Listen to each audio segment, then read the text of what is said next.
Nothing cuts quite like a memory, especially one that you're trying to forget. But I can't find the energy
had a great week because it's about to get even better here for our last broadcast of the day. Well, and the week, I guess you could say that too. It's Friday Overwatch. I'm Tiny Shiny with Twin Salty, and as always, a pleasure to be here because we have 2 matches and 4 teams that we're looking to highlight across our divisions tonight.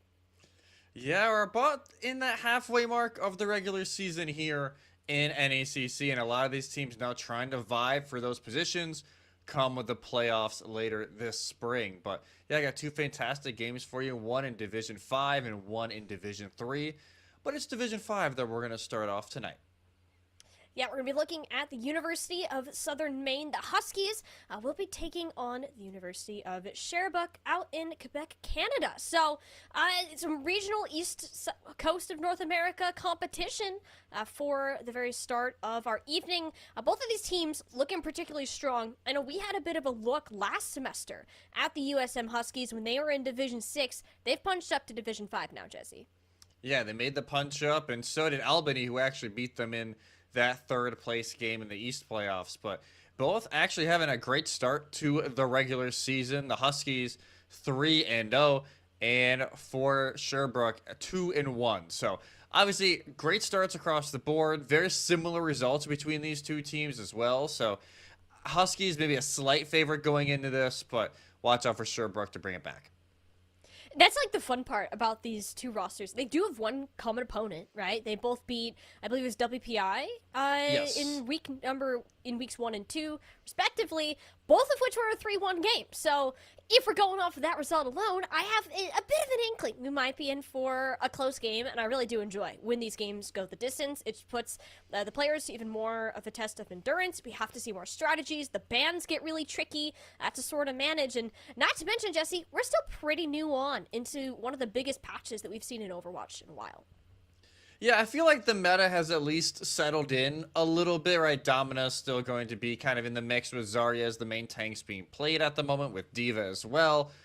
The rest of the new heroes, maybe not as much. Jetpack Cat has gotten some play in certain compositions, especially in maps where, you know, your traditional boop spots is now just, oh, it's, you know, the cat napping, you're going to take them off the edge. The rest really haven't seen a whole lot. Emre with the new buff, yes, is a little bit better at damage, so maybe if we see somebody go that way, whether it be because an Ashe or a Cassidy gets banned, something like that, I doubt we're going to see much Honoran or Mizuki tonight. But at least these new heroes have slowly made their way into the mix. They're definitely starting to find their place, and it's the teams that we've seen start to experiment with them often have a leg up, just because a lot of opponents or just teams in general haven't had the opportunity to fully practice against a lot of those heroes and learning how to make those adjustments, even if you're not the ones that are directly utilizing or even banning them for a lot of it. But I have good confidence in both of these schools, that especially with the results that they have posted so far this season, that they have been thinking, they have been practicing, and they're going to be ready to roll out on the collegiate special of Lijiang Tower for map number 1. Yeah, of course it's Lijiang. Like, again, we're going to throw out the normal collegiate special. Lijiang, you know, King Zero somewhere in there, Suravasa in there, maybe Esperanza. It's actually been kind of an even mix between Esperanza and Runasapi as of late. New Queen Street is kind of just forgotten about in the background for the most part. But no, I feel like we could actually see some Domina here, especially on Night Market, and even Garden. We've seen a lot more Domina as of late because it's just rangy enough from the main choke point to the objective to where that shield and the beam range is actually pretty good. Tracer and Roadhog is going to be the ban, so the Hog is definitely a new one. I think that's actually the first time we've seen him banned, at least on stream this season. At least for us. Yeah, that seems a little out of left field. Like, sometimes it used to be a joke that teams would ban Roadhog when they didn't really have anything else to ban, but that's often later on in the series when you're running out of valuable picks. But this is map number 1, and something that it seems Sherbrooke don't want to touch. I wonder if they're playing, like, maybe something that's more Wrecking Ball-ish, or that gets heavily affected by the Roadhog. There is still the worry of the environmental aspects. Or you have a Doomfist player. That is another reason why it could be incredibly annoying, as Huge is going to start by hovering that hero. Yeah, it'll be the Doomfist, which here on Control Center, it's definitely the weakest. So we'll see, you know, maybe how that impacts things. But also a hero we thought we weren't going to see, two actually, at least teased right now, is the Emery and Mizuki both. So pretty poke heavy here from UDES, with the exception of the Doom to help set up. The Huskies a little bit more of that standard rush with the Bastion in play, who we've seen a little bit more of over the last few weeks.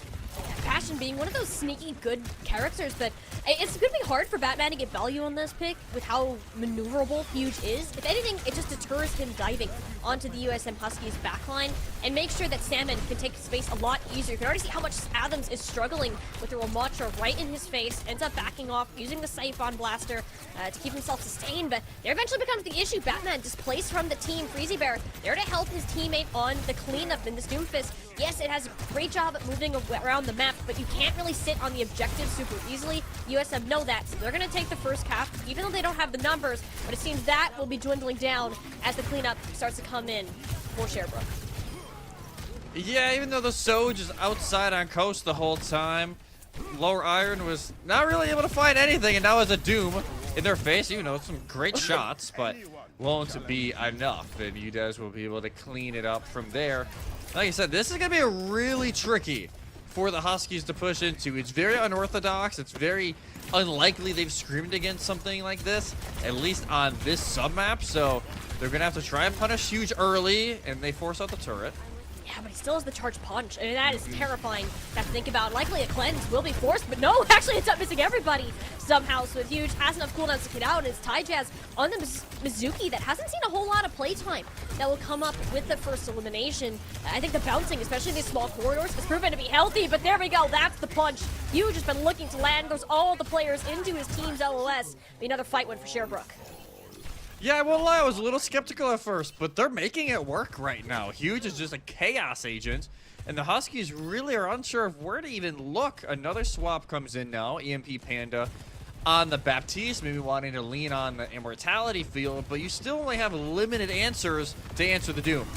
Yeah, and he's just gonna go in full swing. When Huge has this Meteor Strike as a get out of jail free card for at least the start of this fight, which really all you're looking at for USM as of now will be their Artillery Strike out of Batman, which isn't going to do a whole lot. Health bars, though, are struggling for Sherbrooke. The Salmon and Batman managed to move forward. Vatic got one in the trade before he ended up going down. But you're still worried about the impact that this Doom has. You know that he's lurking in the background, and there's no Salmon. There's no tank to help you stabilize and make sure you just don't get one-shot by this tank, who's been a menace for the majority of this game. It's a good pick from Low Iron, who took Adams actually out of his own ultimate for the start of that.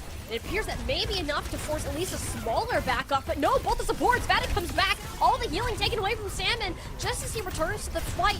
It appears the Huskies, as close as they got, they're not going to end up using a single... Oh, okay, never mind. They're going to use one ultimate from Salmon to the Graviton Surge, but there will be zero follow-up from that team, and that is a clean sweep so far of Control Center from Sherbrooke. Yeah, it looked, you could tell Huskies were like, hey, all right, this fight's won. We got a few picks. Let's try and save something so we can really start the snowball. And then Huge never dies, so he's kind of just lingering around. And all of a sudden, you get the one, you get both picks onto the back line, and it just ends the fight immediately. Practically zero ults were used. Yes, Salmon used the grab at the end, but that was kind of just to use it. No follow-up was ever going to pop open. And now, you look at it, yeah, Sherbrooke in a great spot, because that was arguably the worst submap of Lijiang Tower for this kind of composition. Now you have to worry about the boop factor on these outside doorways as we get ready in Night Market. So the Orisa will be the answer for now.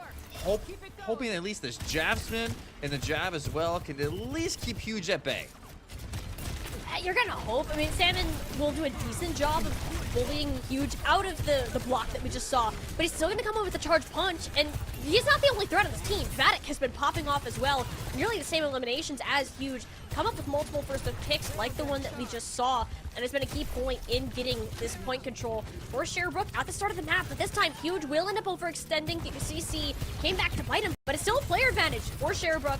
They're managing to get a couple more out of this, and even the first part of the point cap. Vatic sliding in aggressively to see how much he's able to get away with, but eventually will find himself alone. Yeah, eventually locked in the corner, and it will be the flip over to the Huskies. But 10% for Sherbrooke, and This is the position, though, that it could be awkward. Because now the Huskies can really just settle in. There's no real reason for them to push up too extensively. They'll obviously hold a choke, but for Sherbrooke here, you just got to find some sort of pickoff early, some sort of angle, and Huge learns how hard that punish really is going to be. Yeah, we can see the USM Huskies, they're adopting the turn and burn strategy, and it's working out so well for them. You're going to give up a player here and there just to kind of bait Huge out of the way, but you get the result in the rest of his team. Yeah, Huge can only do so much when it's a 1v4. Right, so now you can see the Doom is trying to get out, and will they? Oh, they just get over the barricade. Fair play on that for the tech, and now they're actually going to eye up maybe a boop on the Orisa. I gotta see, but Woo, it decides, you know, okay. that might not be super safe. Just gets a one-shot basically on the low iron, but the rest of the team is locked up. Salmon decided to take over the backline instead, and he's finding significant value. Roasting Nuts find herself in the wrong place at the wrong time, leaving this to be a rather scrappy battle, which is going to favor this Doomfist comp 9 times out of 10 if Huge manages to stay on his feet, as we're starting to see the results of that right here. Picks up one, looking for Panda. Eventually Ty Jazz will come around and finish him off. Just a very slow fight there from Sherbrooke, but eventually does fall their way. And now you see, again, still a Meteor Strike here from Huge, as well as the Soul's Ultimate from Vatic. You gotta make sure you live. Very risky spot.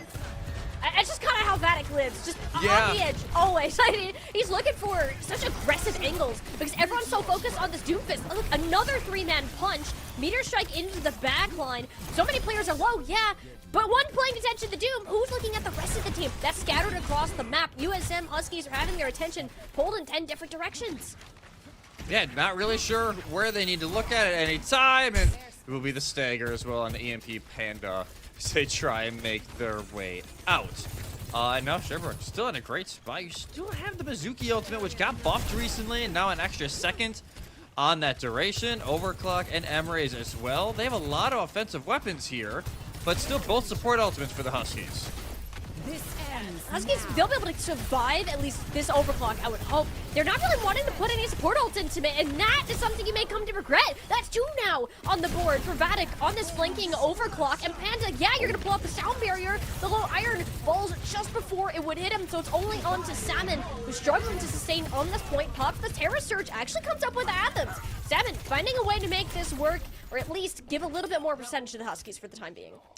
Yeah, if you're the Huskies, you try and play this quick because Sherbrooke, for a minute, is going to be down members, but you can see already entering back into the fray. Kitsune Rush will have to get used early, maybe pairing with the Deadeye, but the issue is, for low iron, you also can't get punched out of it. That is a very, very real concern. But right now, you are concerned about this override protocol. Adams up in the sky, taking a making the brunt of damage in the front line, but you end up losing Huge. He overextends, but even without a tank, they're doing fine. All Sherbrooke have to do is spam through the small choke. This Emirate getting a significant amount of value at Adams. Another one of those heroes we weren't really expecting to see a lot of today. He's making it work and look really, really good for Sherbrooke. They're going to go ahead and close out Lijiang Tower 2-0 and get themselves on the board first. Yeah, this Chaos comp from Sherbrooke is looking fantastic so far. You can tell South Main just not really sure where to look, and a little bit of maybe a communication error from them, but they still got plenty of time now to figure it out, play the game. Yeah, it's gonna be this overclock, which at first I didn't realize it, but yeah, Roasty Nuts, she kind of just accidentally lines up for the headshot, even though the Bastion was the target, and just a little bit unfortunate there for USM, but sometimes that's how it goes. And a comp that we weren't really expecting tonight, and maybe Southern Maine wasn't really expecting, bearing some fruit so far. If anybody was expecting this, like, that's go buy a lottery ticket. Honestly, Yeah. you can have some sort of future telling capabilities right now. So it's a very unique comp that plays to the strengths of Sherbrooke. Unless you have a Doom player that's as competent as what we've seen from Huge, and hitscan players who are willing to take as much of a risk on far angles as they are, it's not really going to work out the same way. So it's really cool to see that they have their own niche strategy that they're able to pull out in moments like this. Yeah, it's a strategy that you really can't prepare for. And we've seen teams even at the highest level, they have kind of these out-of-the-pocket comps that, you know, you go back to Chengdu Hunters in the Overwatch League days. Nobody else could play it like them. And I think this is something that especially if Sherbrooke can continue this form. It's not really a composition a lot of teams are going to be able to mirror and could be a giant asset. But now, obviously, Southern Maine, they have the map pick and first ban for map number 2. I have a feeling they're not going to go to something super great for the Doomfist. Granted, that kind of leaves a lot of options, or you could just ban the Doom outright pretty early. Yeah, I mean, you might as well take that chance. Unless you're going to something that's really poke heavy, I might be considering either the Emray or the Sojourn in that regard, since they seem to cause problems. But even in that second round there from USM, they're just trying to figure out, do we go and run after the backline? Are we going to turn and burn the tank if we can see Huge overextend? They're trying to figure out which strategy works best, but they couldn't really commit to either one, just with how much they got lost in the sauce, for lack of a better term there, for majority of the map, which is completely understandable. It's like this swarming comp that you're just stuck in the middle, like looking around, trying to see how many things that you can catch on to. It's not easy at all, so USM definitely thinking about their next steps carefully. Yeah, that's like the worst kind of composition to go up against, especially in map 1, right? Because you're still kind of warming up, getting ready, and all of a sudden you have a Doom flying, and then you have to deal with 2 hit scans out on main choke, and it's just like all of a sudden you have so many things you have to look at. And yeah, it definitely caught USM off guard. So curious where they're going to go here now in map 2. They obviously are leaning towards that rush. They initially teased their Ramatra, but as soon as the Doomfist was in play, made the swap. So could be like a King's Row, ban the Doomfist out right away, try and force a little bit more of that traditional rush. But that could also play in the hands of Sherbrooke, because they could easily just ban the Bastion, and then a giant play here for USM would be gone. Yeah, the other hard part too is USM, they only got one look at what Sherbrooke is willing to play. Okay. There were never any swaps that ended up being made, and they want to keep up with that more brawly sense that they seemed to be favoring for Lijiang Tower and pick New Junk City. A Flashpoint map that doesn't get a whole lot of love these days, unless you're very set on running these close range types of comps. I will say it's had a little bit of a resurgence lately, but I would say only slight, right? It's not Saravasa every single time now. It's just still a little more often. It'll actually be Sojourn banned first. So one of those 2 hit scans that was giving the Huskies a lot of issues is now gone. This is a brilliant map for Soj. And Sherbrooke, they're actually going to get rid of the Lucio, so take away a lot of that speed that the Huskies are hoping to play with. Yes, and that really only affects EMP Panda, since we didn't see any swaps off that Mizuki Kiriko comp that from Sherbrooke through that round. So New Jack City, I mean, we said this about Control Center Lijiang Tower. Doomfist probably is going to be pretty hard to play, but hey, we were proved wrong last time. I don't see why that can't happen again. I'm more interested to see what Vatic is going to play. Maybe like a Cassidy if you want to keep in the same vein, but it seems like this kind of double poke is where Sherbrooke finds themselves to be the strongest. I'll give them a couple seconds to load on in here, as voila, it is in fact the Cassidy that we're going to be looking out for. And the Roadhog ban from earlier, Jesse, might have made some sense after all. Yeah, we actually do see the Roadhog getting teased right now from Salmon. So that could be a really good counter here for Huge. Obviously, you can kind of stop the block or even the punch if they're trying to really bring it back. But also the issue they may have is that there's a Reaper on the other side with Athos. And actually no Bastion here for Sherbrooke. So slight advantage here for the Huskies unless Sherbrooke can maybe find that opener. But there's just so much more damage here from the Huskies. You remember when I said you could either try to trade backlines or turn and burn the tank? Yeah, we're saying goodbye to Huge. That is the USM Huskies are sick of this guy. And yeah, making eye contact with that Roadhog, already recognizing we need to be careful, playing at a distance to try to bait out the hook before any engages are made. Although it is Huge, you just kind of set up on the point to see what he can come up with. And again, there's that hook. You're kind of afraid of actually end up getting the final blow, which is crazy. On to Adams, and second one coming in from Batman. I mean, this capture percentage is short-lived. Yeah, very short-lived. It'll be the Roadhog just making his way on a point. Huge. Well, that's a wall. Well, honestly, if you're Sherbrooke at this point, you just want to live, try and get your reinforcements back into this fight after you already lost 2. and it seems like they've been able to do that so far. But already Salmon on the soft angle and gets the hook. Yeah, that's a little terrifying. But yeah, he's going to be able to live your Doomfist and didn't have to worry about losing the block there. So most of the team should be back and ready to fight here momentarily. But again, yeah, the hooks are just landing every single time there. And it's kind of the first pick that Huskies get, and there's just no chance for Sherbrooke to trade. Yeah, especially once you get the hook, it's like, it's not even, you're in the middle of like a mid-fight to where, oh, you know, everybody's fighting, you can get a pick pretty easily. It's kind of just during this poke phase where you still have so much space to gain before your comp can even get close to an elimination. Yeah, you can't even get towards this objective. Like, that's Susie Bird during the poke phase. Kind of this engagement. That's not something I like to see. Batman already taking the advantage of it, the Kai Sanctuary, and doesn't get the value that it needs as all of USM players already in sight of it. Damage reduction will not count, and USM Huskies, they are straight back into this game. Yeah, that Hogman definitely making a lot more sense now here from Sherbrooke. As, yeah, clean first round here for the Huskies and didn't even need any ultimate. So now they get early positioning here on the second flashpoint and 5 ults compared to only 1 from Sherbrooke, and even Vatic trying to maybe win that range game a little bit earlier, swapping over to the Ashe.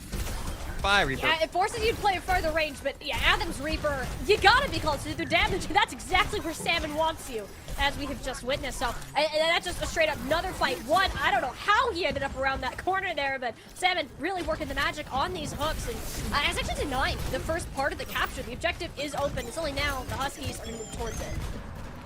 Yeah, Artillery Strike just in the back, kind of just zoning more so than anything else to ensure the Huskies can find the point first, and now, bye-bye.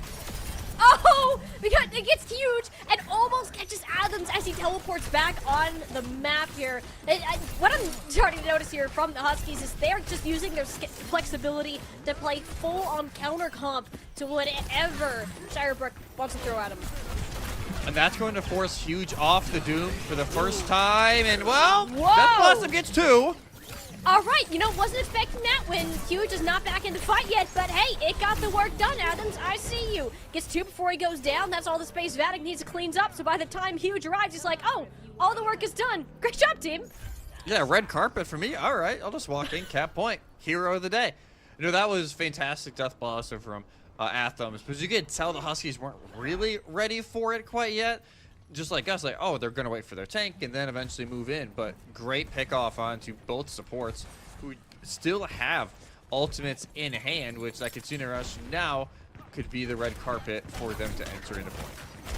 Yeah, USM Huskies very conservative about how they've been using their ults, but they didn't really need to up until now. Is that Kitsune Rush, as you said, for Mercy Nuts to get them on the point, but the Bob does a decent job of zoning them off from using the majority of it. The Jazz does have another Sanctuary to put down for there for the extra sustain, but Vatic, again, set up on this off angle, comes up with a triple kill, completely in the neutral. This guy is a serious threat on the hit scan. That's what I like. Yeah, the Ashe isn't necessarily the best right now. We've seen a lot of players more go with the Cassidy or Soj if you're going hit scan, but no, she could still pack quite a punch and lining up the shots on the off angle, and now all of a sudden a flashpoint that looked really good for the Huskies is now 1 fight away from 2-0. Yeah, but they did get the hook on a Chai-Jazz, so not only is the Mizuki down, but so is the ultimate that went along with him. The whole hog from Salmon, and actually gets Athens off of the map here, so a bit of an even trade, but USM Huskies give the point control for now. Just not really the numbers to defend it, especially as Huge wraps around this point again.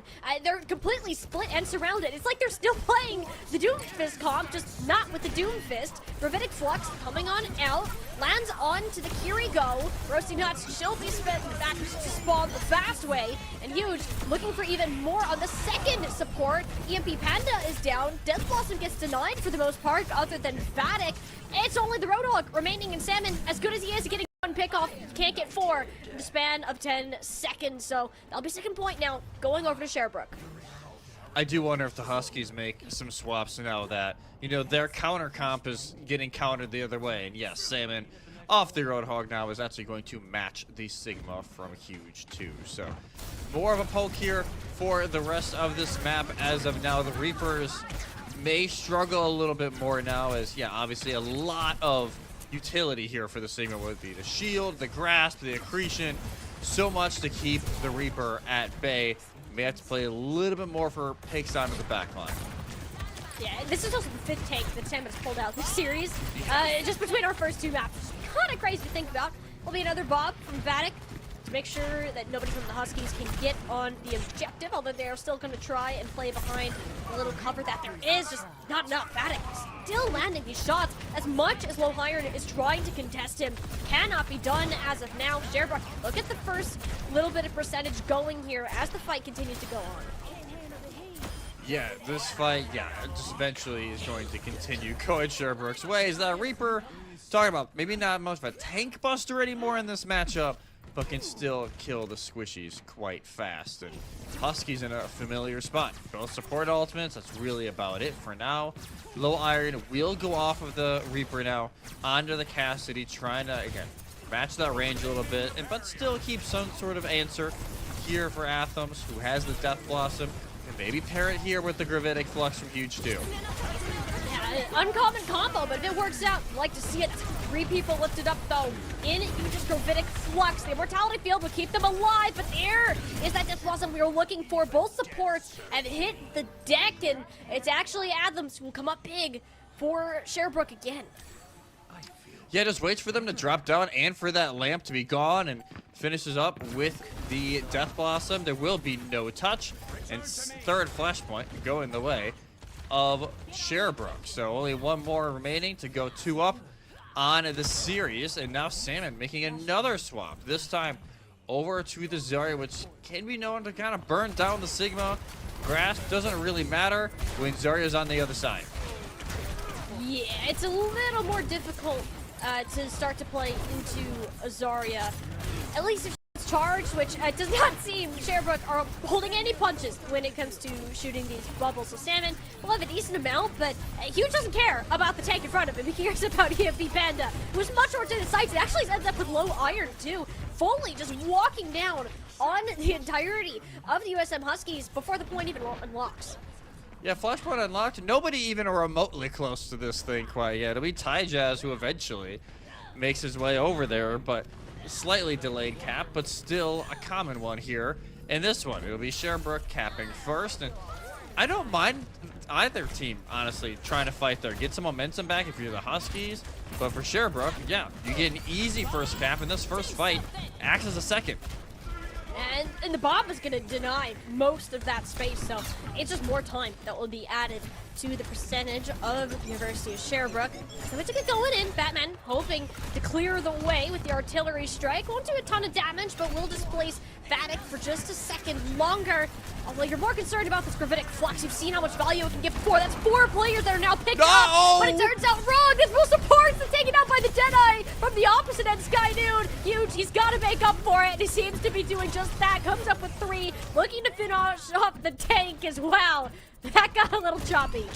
Yeah, it's a 1v1. Vatic against Batman. Who's going to win? It's going to be Batman with the 1v1 win and the flip here for the Huskies. But holy messy fight that was. Yeah, that's not something you see every day, especially No. with the opposites High Noon. And I mean, a stagger onto Adams, that is exactly what the Huskies are needing right now.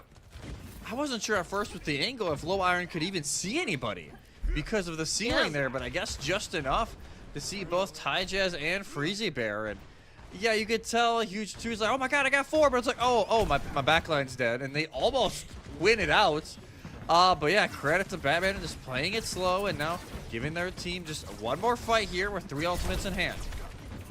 Yeah, the graphics on Surge, of course, being the big one here. That should just be a fight win if you can manage to position it correctly and have the fall. But the team, Ken Brosinut's getting caught out by Vatic, who I believe stayed more towards the main angle on the Widow, and you don't have someone to contest it easily. The ricochet from Huge, expertly placed to take out EMP Panda. And suddenly Stammen starts to realize, hey, I can still grab, but there isn't going to be much damage to follow this up, but you have to do it. It's final fight territory. I think they're just trying to live for just a moment to try and stall some time. Grab eventually gets used to try and live, but it is not successful.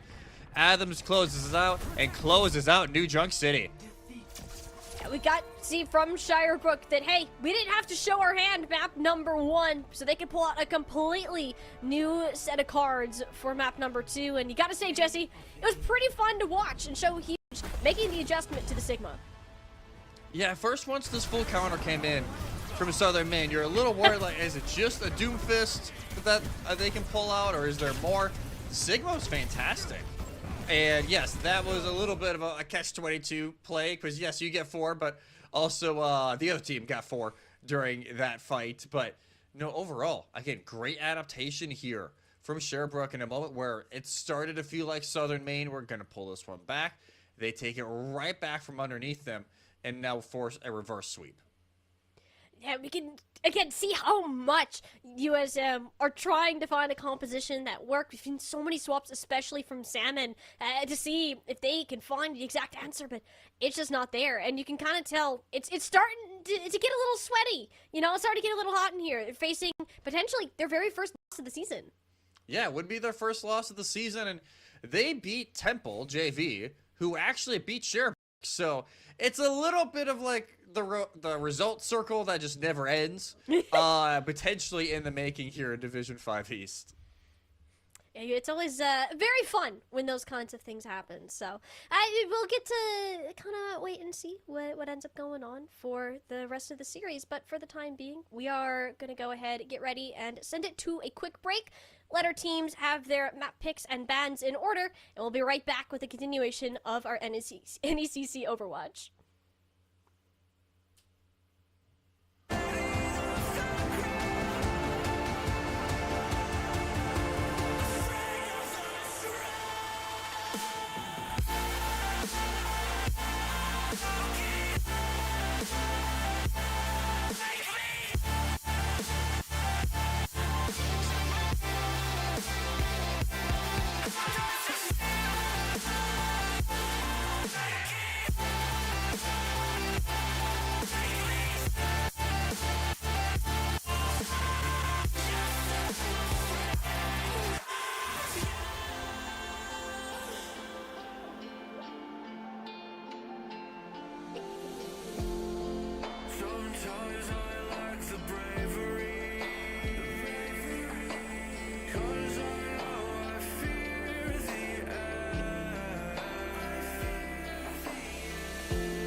welcome back to the NECC Friday Night Overwatch broadcast. It's a 2-0 lead now for the University of Sherbrooke as they look to take their third win of the season and give the USM Huskies their very first loss.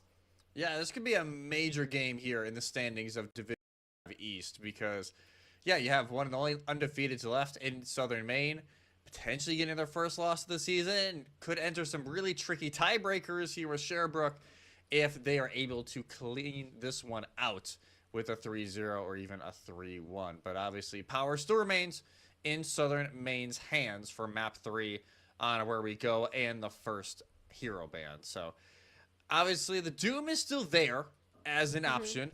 Eichenwald will be the map pick. So not collegiate specials across the board. You would think Doom Band is going to be what we see on our screen next. Surely. This feels like a super strong Doomfist map. Like, if it's not taken away, I'm gonna be a little shocked. And, alright, Mizuki is going to see a ban. Alright, like, I mean, hey, I'll give it to Jason. It's looked good, but to get that over a Doomfist is quite shocking, to say the very least. Like, I'm honestly a little puzzled by that one. Yeah, it's like you do take away a good part of that composition with the Mizuki. It has actually meshed really well. With the chain, you can, lock the opponent in place. Makes it a lot easier for the Doom to land that punch. And the Bastion ban on the other side for Sherbrooke, I think that's, completely fair. Huskies have ran a lot of Bastion tonight for Batman. But, yeah, no, this is an interesting pivot here for the Huskies. They will start on defense. Roadhog remains, and the Roadhog is still going to be very good here on this first part of the map. And the Mercy is out of spawn for Southern Maine. So it'll pretty much be EMP Panda trying to pocket Salmon, and the Roasty Nuts trying to pivot between Low Iron and Batman. But we do see the Jetpack Cat for the first time today. Had some nerfs recently, but I think if you're trying to get your Doom in a great position in the backline, especially on a map like this, the Jetpack Cat could be sneaky until they swap and then make us look a fool. One of these days, we won't get baited by the spawn. But, oh my gosh, look how low Huge got in the span of like 0.2 seconds there. I blinked and he was crit. So, alright, definitely face checked the damage of Low Iron, Batman, and the damage boost that Roasty Nuts is able to provide in the Mercy. Vatic walks up to Salmon and finds out the hard way. What will happen if you do that as a Tracer gets one shot without the hook, and Low Iron gonna follow up with another one onto Freezy Bear. So far, so good for the USM Huskies. Yeah, Huge 2 is able to find one in the back lane, but this is going to be able to get rezzed here from Roasty Nuts as Huge 2 retreats. Yep, there's the res. I thought for a second there they actually were going to do it. And now the Doom barely misses. Yeah, that's a little scary, but yeah, Freezy Bear still getting caught out. That's gonna be really rough to deal with. Like, I think the Ana pick here, it's helpful, but it's so difficult to get Ty Jazz through the choke, let alone with these two hit scans of Low Iron and Batman, who've been putting in some work so far at this point. Yeah, I know the DPS have really shined so far, and yes, Salmon has pretty much locked down the choke point. It is so hard for Sherbrooke right now to even get through this opening phase, and that's why Vatic will go off the Tracer. Can't really make much space if you're running into the Hog at every corner, so maybe trying to find an early elim on the Batman or Low Iron at range instead, force out an early res from Roasty Nuts. That'd be the ideal situation, or just Vatic, happy to be back on his sojourn, and getting Low Iron outright should result in a res. I'm not entirely sure where we saw Low Iron go down, but it seems that they're gonna have to walk back for spawn to Salmon. It is a heap of trouble. We'll end up falling using the whole Hogs, a last measure that didn't work out. Now, Sherbrooke get to move past the choke onto the objective. No longer worried about these pesky hit scan, taking out their squishier health bars. We'll just get themselves a full cap as a result. Yeah, full cap, 4.5 minutes almost for the second phase, and this is the part of the map that could go one way or another. Either Sherbrooke is going to have trouble challenging high ground, and Low Iron and Batman are going to have a field day with the Mercy Pocket, or Salmon's going to die, and Sherbrooke will just continue to march forward. Yeah, Salmon getting hit with these anti-nades has been brutal, and especially because Roasty Nuts is no longer playing that Kiriko. You don't really have a way to counteract that, so you're just left with dealing with the red mints, or rather, whatever Ty Jazz deems worthy. That's what the anti-nades do. That is a hook of all time, as Vatic will be taken out mid-slide, so Salmon back in the fight, ready to throw a couple hooks out, but even then, still cautious at stepping out of this doorway, waiting for his hit scan to get set up on the high ground first.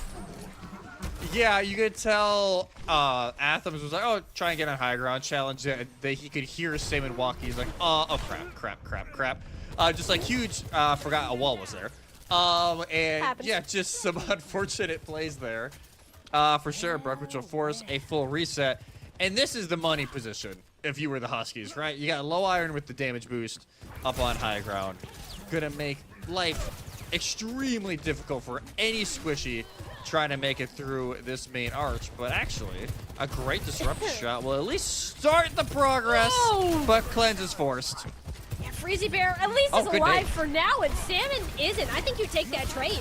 If you are Sherbrooke, throw the nano onto Huge to keep this fight going. Liar throws out the Bob Moore as a replacement as he will fall down. Huge turning his attention to the last remaining hit scan on the high ground, or excuse me, two, because Baptiste still counts as one. EMP Panda not having a great time. That's a lot of ultimates, actually, that are coming out of Sherbrooke. I don't think you needed both DPS ults there. Oh, no. I wonder if that. Okay, Vatic. What a hook! Just from the top rope, Salmon. It's like, yeah, y'all thought this fight was done? No. Like, I'm still around, and I think, yeah, they're gonna miss having one of these DPS ults as Batman goes big.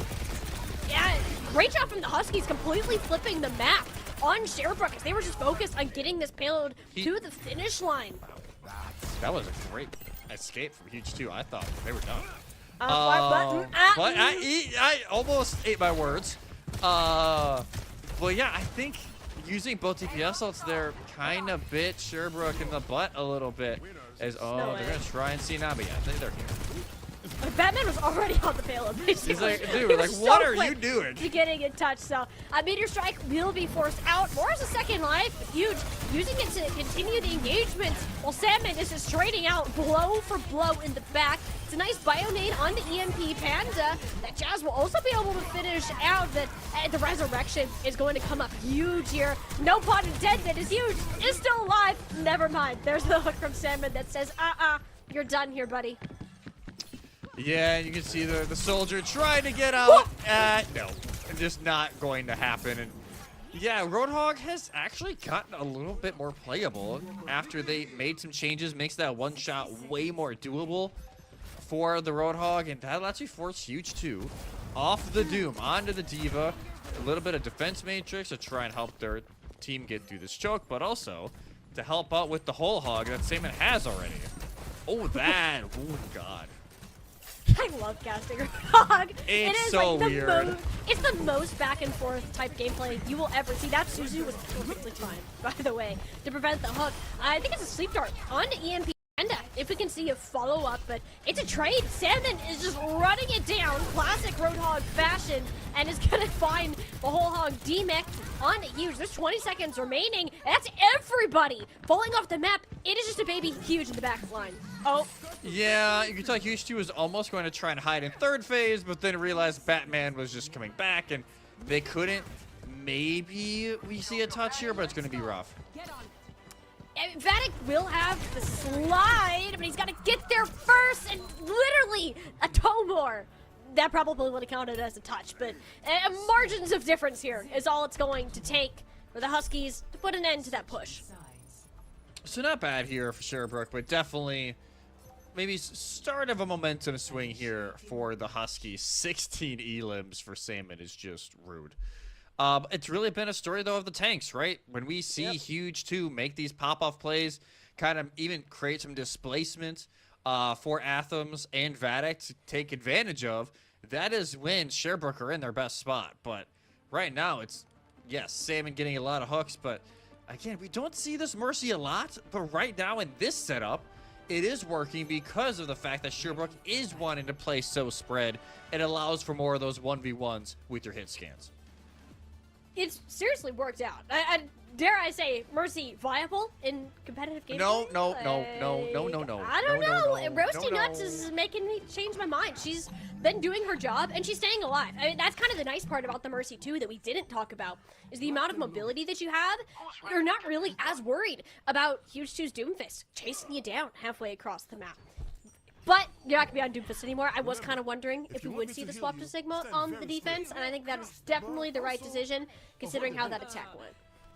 Yeah, no, especially on the defense, too, it's even harder to make the Doomfist work, so kind of committing to more of that traditional dive, and I think they heard the spheres getting sent out, so Salmon will just make the immediate change to a Zarya. But the one thing they don't realize initially is the Mei, which, if placed right, could make Salmon's life a little more difficult.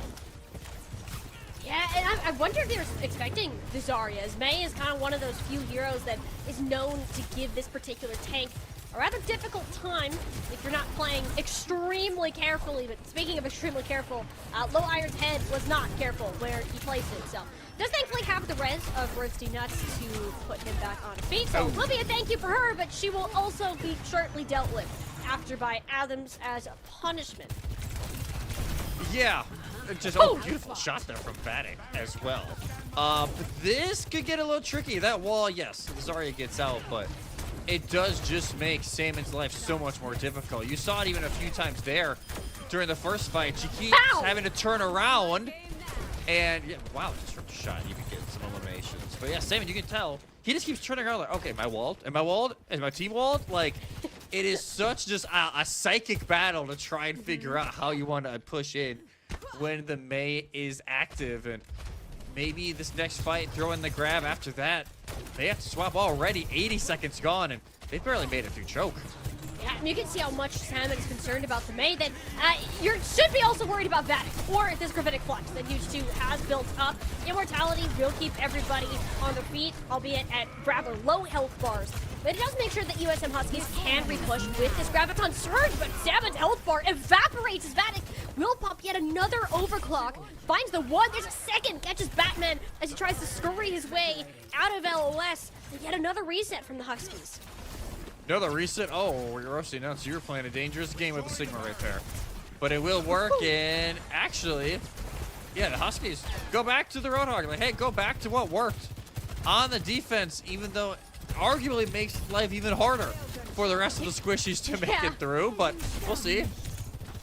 Salmon is all about the selfish gameplay. Salmon's gonna do what Salmon pleases to live. And again, gonna be very hard with this Ana from Freezy Bear now, who swapped that role, and you're just still not doing anything about that. This guy's vibing on off angles, taking all these free shots, and you just gave him a bigger battery for the railgun. Yeah, that railgun is being pumped up so fast. They rotate all the way around. They're a little lucky to live, but now the stagger will be fat here from Sherbrooke. Salmon tries to find one last pickoff, but is not successful. And now, only 60 seconds left here, Molly. Yes, they have the amp to pair with the tack visor from Batman, but how much you want to bet this Blizzard is just getting thrown on the amp immediately? No, yeah, definitely. There's no way any of this team's going to be allowed to make it through the choke, especially with this composition. It is better with Roasty Nuts now swapping off the Mercy to the Kiriko she's been playing, but even the Gravitic Flux using the visor, I'm not too sure about that one. This is a defensive Blizzard throw out of Athens, but it still manages to grab 3 players, even with the Suzu being thrown. An incredible play from Athens to attempt to keep UTs on their feet, and it's kind of working. What? Kiriko onto Taijaz. He's making this work. Those knives hurt a lot more than they probably should. That might have bought enough time. Yeah, it's only the Roadhog and Baptiste on point right now. It'll at least be 2 ticks achieved by the Huskies, and it feels like a Huge 2 will not contest. Doesn't feel like they have enough backup to play it out, so add 2.5 minutes, and the Huskies stay alive in this one, but 2 minutes less, roughly, than what Sherbrooke had entering this phase. I just think that's an okay decision, especially because you can just give back to this high ground for free and keep everybody else in a better position going forwards. And even get the whole log out of Salmon before a real fight starts, before the payload has gained any significant ground. Yeah, so this payload still just kind of making its way forward. That's up to Shy, going to force Low Iron. To kind of back up, Bob is there though, but the Batman is not. The Batman. The Batman. That sounds so official. I do enjoy that. I'm gonna remember that one. But Vanek will not remember Salmon sneaking up on him from behind. I believe went all the way up through the castle to deal with this soldier.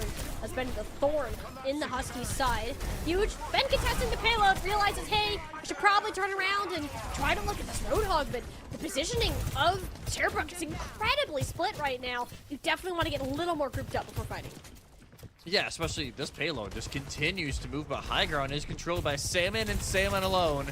And it's understandable. You really don't want to peek the hog to a certain degree, but Hook is forced out. But one fight territory now for the Huskies. Yeah, and that's something that you're going to take, especially with how rough this series has gone so far.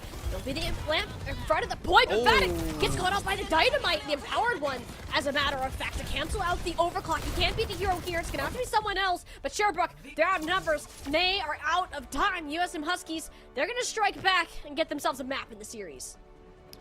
Huskies stay alive, and the potential reverse sweep begins here in Eichenwald. And yeah, big reason of why is Salmon. A lot of these key hooks, whether to kind of disrupt the Doom early or finish up on the squishies. And no, great play here from the Huskies, but still got to put two more maps together.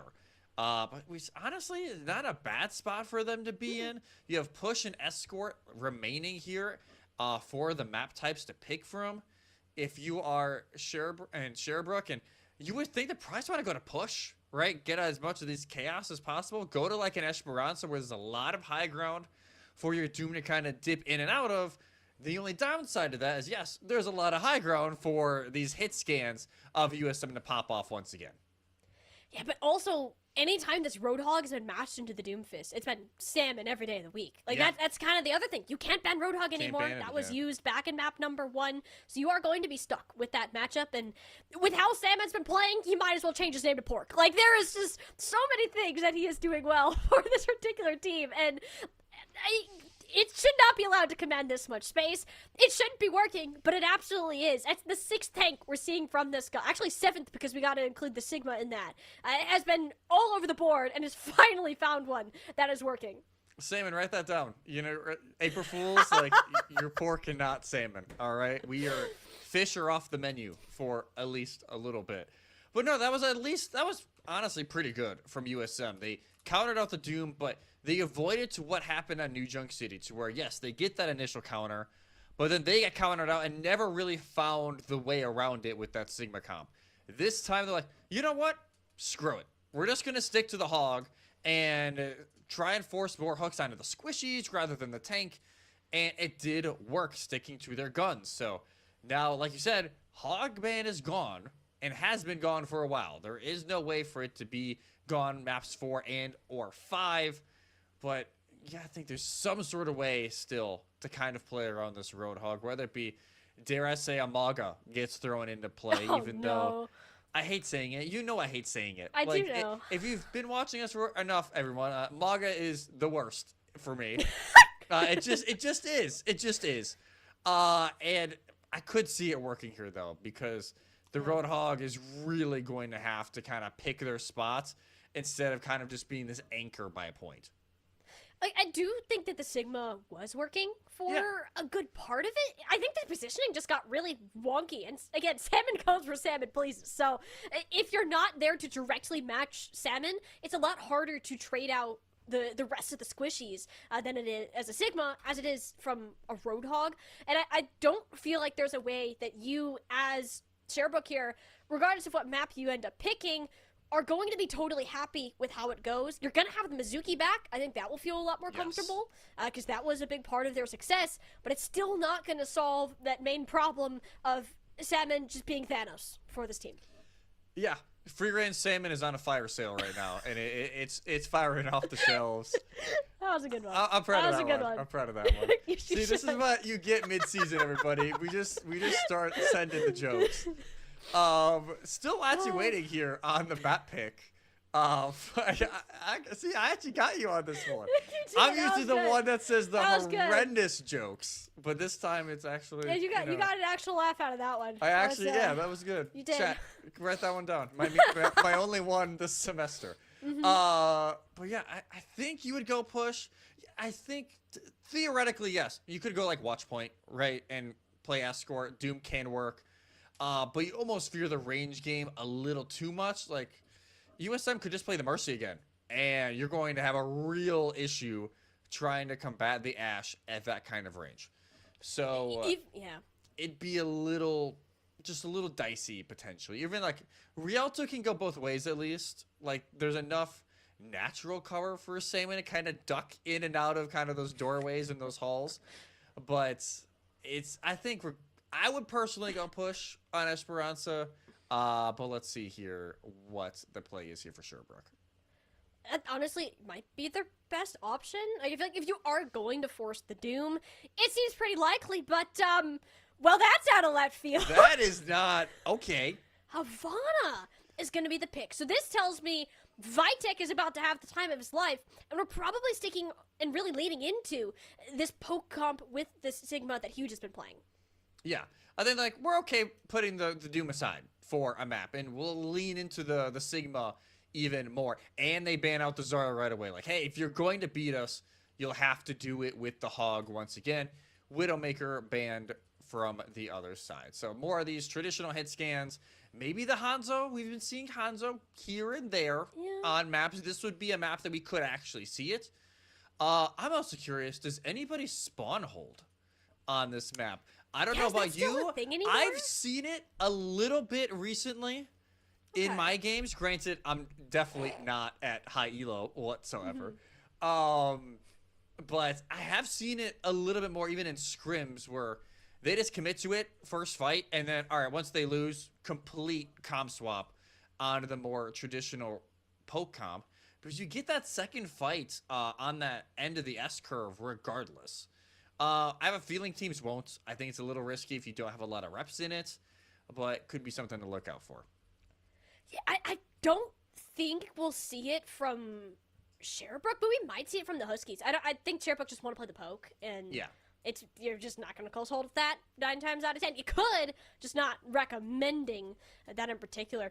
I honestly can't even remember the last time I've seen Havana be played at a collegiate level. It's been a hot minute, so this is definitely a breath of fresh air, and it makes it very clear where the University of Sherbrooke see that their strengths are, and right now we're putting the eggs in the basket of Vatic to pop off the way that he has been for the entirety of the series. Yeah, a lot of pressure on Vatic's shoulders going into this map. It really will be a duel of Vatic and low iron to see which hit scan can get more of the value. It'll be Sherbrooke on the attack first once again. So we get a first look here from the Huskies, and it is our first look at Domino, which, again, it's these kind of ultra poke comps that Domina is really blending into well. It's a good alternative to the Sigma, whether it be you're not super comfortable with Sigma or just want to play with the beam more than anything else and use a lot of that shield regeneration with her abilities. But the rest is pretty standard here. Double hit scan, no mercy though for USM. They'll kind of go more traditional with the BAP Kiriko double flex. Yeah, I think this makes a lot of sense, and it's another wild card you can go ahead and throw at University of Sherbrooke here. See what they're going to be able to come up with. I'm not super familiar with the Sigma into Domino matchup, and I have a feeling, like, just with the range and how the shield is, and Sigma might be a little bit better in these longer type of engages, but the second they get closer, I think Salmon might have a little bit of an edge. So things like this tight corner that we're seeing now, you're already seeing how Huge is struggling just against the Sonic repulsors. Yeah, I think the gameplay here is, at least for Sherbrooke, is, wow, Batman just popping off on high ground. You can't let that happen. Yes, this Sigma barrier is a little bit better at trying to give your DPS an advantage in the 1v1s, but it's definitely harder against the tank itself, and that is why Huge is like, you know what, screw it. I want to know what this Doom Domino matchup is, and honestly, I think it could be fine. But already on the high ground, we'll just try and force the DPS off. But actually, nobody jumps in now. Huge 2 in an awkward spot. We'll be able to drop down to the mini health pack there, and you do have a Kiriko and Freezy Bear. I think this is a good switch. You could really see the struggles. We're with Batman on this high ground, so you want someone to clear it, but the second Huge waits to get healed up, Batman is right back to his regularly scheduled programming. Will eventually get forced out, but Low Iron has taken his place in that, and it's been Vatic who's been completely silent so far throughout this round. And as Huge 2 is doing all this, Saman's just holding the line on payload. It has not moved whatsoever because there's no way for the DPS to move in with how big that shield is. Yes, you can shoot out the portions of it, but when you're trying to help out your tank up on that high ground, it's so difficult to really get any sort of value on it. So already 2 minutes gone, and Sherbrooke really not any closer to getting anything done. No, they can't seem to figure out which attack point to fully focus on, or even while you're waiting for the high ground to be cleared by Huge 2, it's been this Domina and Salmon who's walking around towards this front line and holding it down. As you said before, I'm going to call it back. Free range Salmon is doing whatever the heck he wants and letting Huge attempt to go 1v4, and it has not worked out in the favor of the University of Sherbrooke. But now as the ultimates start to come online, that's kind of the chance you think there'd be for the University of Sherbrooke to start getting some progress. But even then, the Bob comes in almost as a shield for Salmon, who's getting rather low in the front line. And Batman is still going crazy on the Soldier 76. Eventually will lose just because to an immortality field. But, yeah, a bit of a cast curse on that one. Yeah, eventually Ty Jazz is sniped out of the air by the other DPS, but yeah, you can tell, like, no, I want to win the 1v1 without breaking Lamp, and that's maybe not always the best idea. But now, Sherbrooke, only 1 minute left.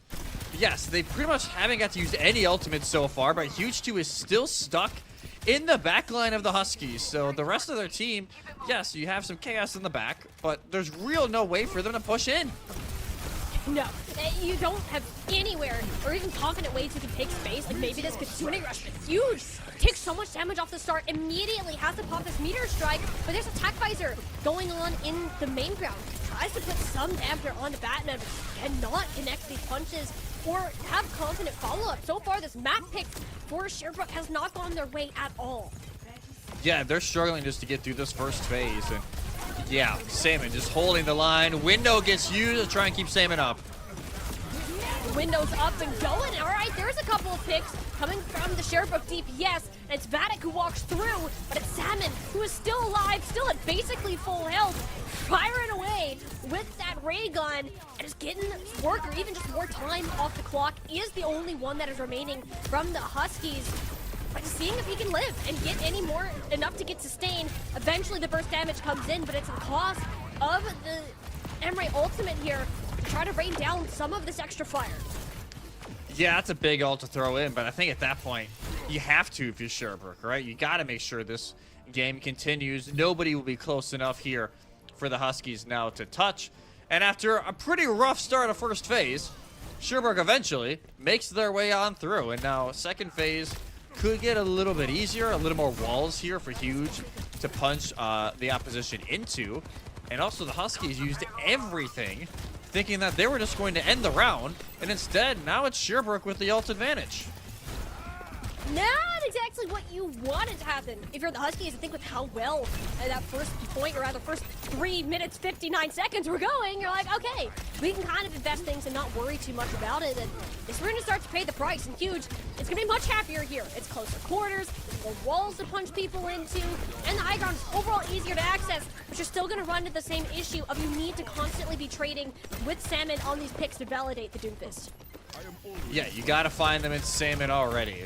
Finds one, finds two, both supports gone, and even though Huge gets their one trade, it's going to need more than one this fight to make it worth here. So 90 seconds now for them to push through. At least this cart already 33 meters or so, and somehow Athens gets out for a second, but Salmon will still be able to find that final blow. And yeah, I can.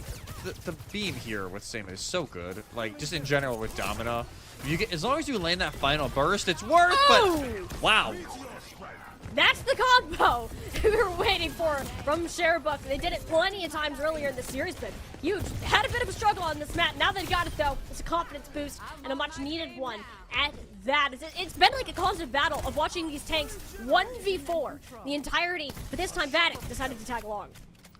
Yeah, Vatic just like, hey, no, we can win this fight. It's fine. 45 seconds, one fight probably here. That's just elongated. Get ready for a lot of ultimates, Molly. All right? Oh, Pretty much everything from the Huskies. 3 here from Sherbrooke. To me, who can get that first elimination or that first shutdown? I'm preparing my play-by-play chops just for this moment. It's going to be a crazy fight, to say the least. And really, you're looking to see the value that not only does Bob can dip with the Nocticon, but Huge, he's going to try to strike first. Stunned up everybody, got the health bars low, and from across the way, Vatic is adding in these shots from the overclock. It's a 4K out of the Doomfist. Everybody falls, and somehow, some way, Jesse, Sherbrooke still is making sure this payload is moving. And only 2 ultimates. We're like, hey, it should be a lot of ults. 1 from each team used. Huge, too, is like, hey, if it goes to an 0 fight, I don't know if we win. So just finds 2 picks straight off rip. Gets a lot of early positioning here as well for Sherbrooke, and trying to get an early boot, forces out the Suzu and Lamb. Yeah, wow. Well, that's efficiency if I've ever seen it. You're just like, all right, bet. I'm going to see what else I can do on this push. Rather, it's Vatic, who's having a blast of a time. They've got both supports because they don't have abilities to heal themselves, and Huge is there to sweep up any remaining crumbs of this USM Husky team as they are starting to get snowballed. Yeah, the snowball is real. It is just the Domino remaining. Panopticon used in desperation, but gets nothing. And now it'll be one more touch here for the Huskies. Again, they have this amp with the tac visor, but you gotta make sure you get a touch in. The Hog is back. All right, here we go. This is the bread and butter, I guess, or rather the only answer that the Huskies have found so far to this Doomfist on a map that turned upside down, and so far it's Batman. So looking to flip that back to where it has been. Comes up with 2 on the tac visor, and for some reason, Huge thought it'd be a good idea to peek the amp matrix. Not a good idea, just for those who are asking. 10 seconds on the clock, Jesse. Not looking like we're gonna see a touch. Yeah, Athem's override protocol just to get some flight, maybe have a chance to get into this, but there will be no touch. So, honestly, a push that got a lot farther than we all thought it was going to for a while there, but still a decent 88 meters for Sherbrooke, and now a very clear win condition for USM to try and extend this here to a map 5. Yeah, I mean, that is you say clear win condition. It is difficult to get that far in Havana, and that, I guess, basically a full completion-ish with where the payload got. So, USM, I just hope that they're not too upset with how that defense went, with how well it started, and then how quickly it managed to crumble. So, seeing them get back on their feet and find the same momentum that they did, put Batman in the same successful positions that he was playing out of on the high ground, getting value with the Soldier 76, that's going to be really cool to see. But are they going to be prepared for what University of Sherbrooke has to throw at them? Yeah, that'll be the real question here. Is the Hog for now getting teased once again from Salmon. But again, this may... Are they actually trying to do the spawn hold that we talked about? Or are they just trying to do this maybe from that main corner, trying to kind of block off Salmon? Or even some of the sight lines from Batman and Low Iron. I'm curious how they want to play this. Yeah, I don't know. There's different ways you could. Sigma is playing... They're close. Decent. They are, yeah. They're on the close left. Yeah, but the rest of the team isn't, so I don't think they're really going to hang around. It's more so just to get some poke-ins, see what everyone was rolling out on. But no, they're just going to go back to this main show. Okay. And already, yeah, I think... At this point, you just run the Hog initially, try and see if you get something out of it. Already, yeah. All right, we're just gonna go up to high ground. See you guys later. Free range 7. The true words have never been spoken. Again, it's just gonna solely take over the high ground. Is Huge. Gonna see what he can do to sustain, but is really scared with this Roadhog at his back. Adam's forced into ice block too, so a lot of these longer survivability cooldowns burned through rather quickly here for the University of Sherbrooke. And there's always this looming threat of Salmon. Whenever he wants to drop, finds the hook onto Vatic, and even a second secondary fire onto Athens, so no DPS now for the Sherbrooke roster, and it's just the salmon shell again and again. Yeah, the high ground that is often so difficult to push through. He's like, I'll just walk up there. Don't worry, guys. I got it. And you know what? I got the map too. And that might just be the end of first phase because of that pick alone. Yeah, that should not have worked that way. Just simply put, should not have worked. But sometimes what shouldn't work actually can. 5 minutes for second phase, and that reverse sweep potential getting more and more possible. Yeah, and I kind of question, you know, would the Huskies be frustrated at all with how that attack went? Nope, Salmon's just like, I'm going to do Salmon things. Pop the whole hook. That was questionable, to say the very least. But, you know, he's done so many good things, we might be able to overlook that. Yeah, maybe was feeling it just a little too much in that moment. Like, oh, the Sigma's gone. No grasp. All right, whole hog. And then, yeah, no, still just obliterated immediately. So I think it's going to be a little bit harder for the hog to get into one of those, you know, kind of sneaky flank positions. But already, hooks on a huge. I mean, who needs sneaky positions if you can just hook huge in the front? And just walk on high ground, I guess. Exactly, he just waltzed out through. I mean, huge doesn't know where to look. Ends up going for Roasty Nuts, and Batman on the side actually comes up down the bolt with the final slam. But unfortunately, at the cost of his own life with how close Salmon was playing. Regardless of that, fight will be won for the University of Sherbrooke, and some much needed breathing time for this team. Yeah, you know, that dynamite just lands just quick enough. But yeah, they can reposition on high ground now. Plenty of time here still, though, for the Huskies, as that is a very risky game from Low Iron with the Disruptor shot, but they do live with the help of EMP Panda, who has that window with them right now, but it's not really comparable to the 4 ultimates that Sherbrooke has.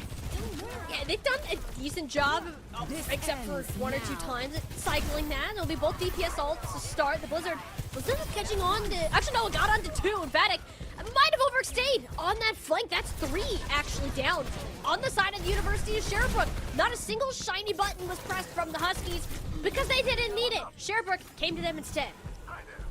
Yeah, that's a little bit of a blunder there from Sherbrooke. Vatic goes in thinking, hey, there's going to be people wide open, frozen. And so they were kind of hidden, so there really wasn't a whole lot they could do with the overclock. And already, Ice Block forced on the Athens, and the whole hog is ready. Well, Athens actually is far enough away, at least for Salmon, to not look at them full time. So the whole hog not going to get the value as intended. Suzu is forcing once, one of his squishies, the hook won't connect. It is actually body blocked by the ice block in the small corridor. Athens doing his best to survive while the rest of the fight is going on. It's a 1-for-1 trade as of now, with the support missing from each end. And Salmon not finding too much to work with on the high ground with Roasty Nuts. No, and now Roasty Nuts is like, hey, how are we getting out of here? Like, that's, you can tell the thought process right now. It's like, well, a rock in a hard place. Usually the hard place wins. Well, in this case, that case was the rock. The rock won. We'll both win, I guess. Both end up winning, so that was close. We almost had another funny one on there. Not Roasty Nuts, though. Roasty Nuts is a very clear loser in that equation. It was an unfortunate place to be. Yeah. They do have the Orbital Ray, which we haven't seen much Juno as of late, but Orbital Ray is still one of the best ults in the game, right? Like, you can just walk in, tons of healing, tons of damage amp, but it's going to be, can they actually get one of those early eliminations, or will they get completely shut out? Will be the gravitic flux, so we don't even get to see a lot of these changes from the team. And Salmon on his 8th tank, not having the best of luck so far. Even Batman, who popped the tac visor in the middle of nowhere, in a similar situation. Yeah, and Huge is like, you know what? We're not done, guys. Let's try and go in. Lamp is forced out, and that's honestly a win in itself for them. So now, hey, just back on out. The Winston swap trying to hunt, but it will not be able to find Vatic, and they still have the overclock here for this fight. Blizzard! Wow, okay, wow, Q's. Yeah, we like pressing buttons at the same time. That's kind of the MO for the University of Sherbrooke. Starting to learn, and nothing to really come in terms of eliminations. The USM Huskies able to kite away, but at a severe lack of resources. There's the kills finally coming in. Those health bars were struggling for the majority of that. Eventually fall. We're down to 40 seconds. 40 seconds. Huskies need to pull something out. Still just the orbital ray for them initially, but the Bob should be available soon. For sure, it's only this Ant Matrix from Ty Jazz, but with the way Vadic's shooting, I think that's all you may need here to wrap it up. Vadic is doing better in the neutral than like with the overclocks from what I've seen. I don't know if it's just because the positioning is a little more tame than when the ultimates have been happening. Here's that orbital ray that we've been waiting for from Roasty Nuts. She'll put that out, but Huge 2 is going to deny a ton of the space that was used. Wraps around towards the high ground, but both of these supports are attempting to live. Fancy footwork from EMP Bandit will keep him up as Low Iron takes down the entirety of the Sherbrooke team. It appears that we are not done with Havana just yet.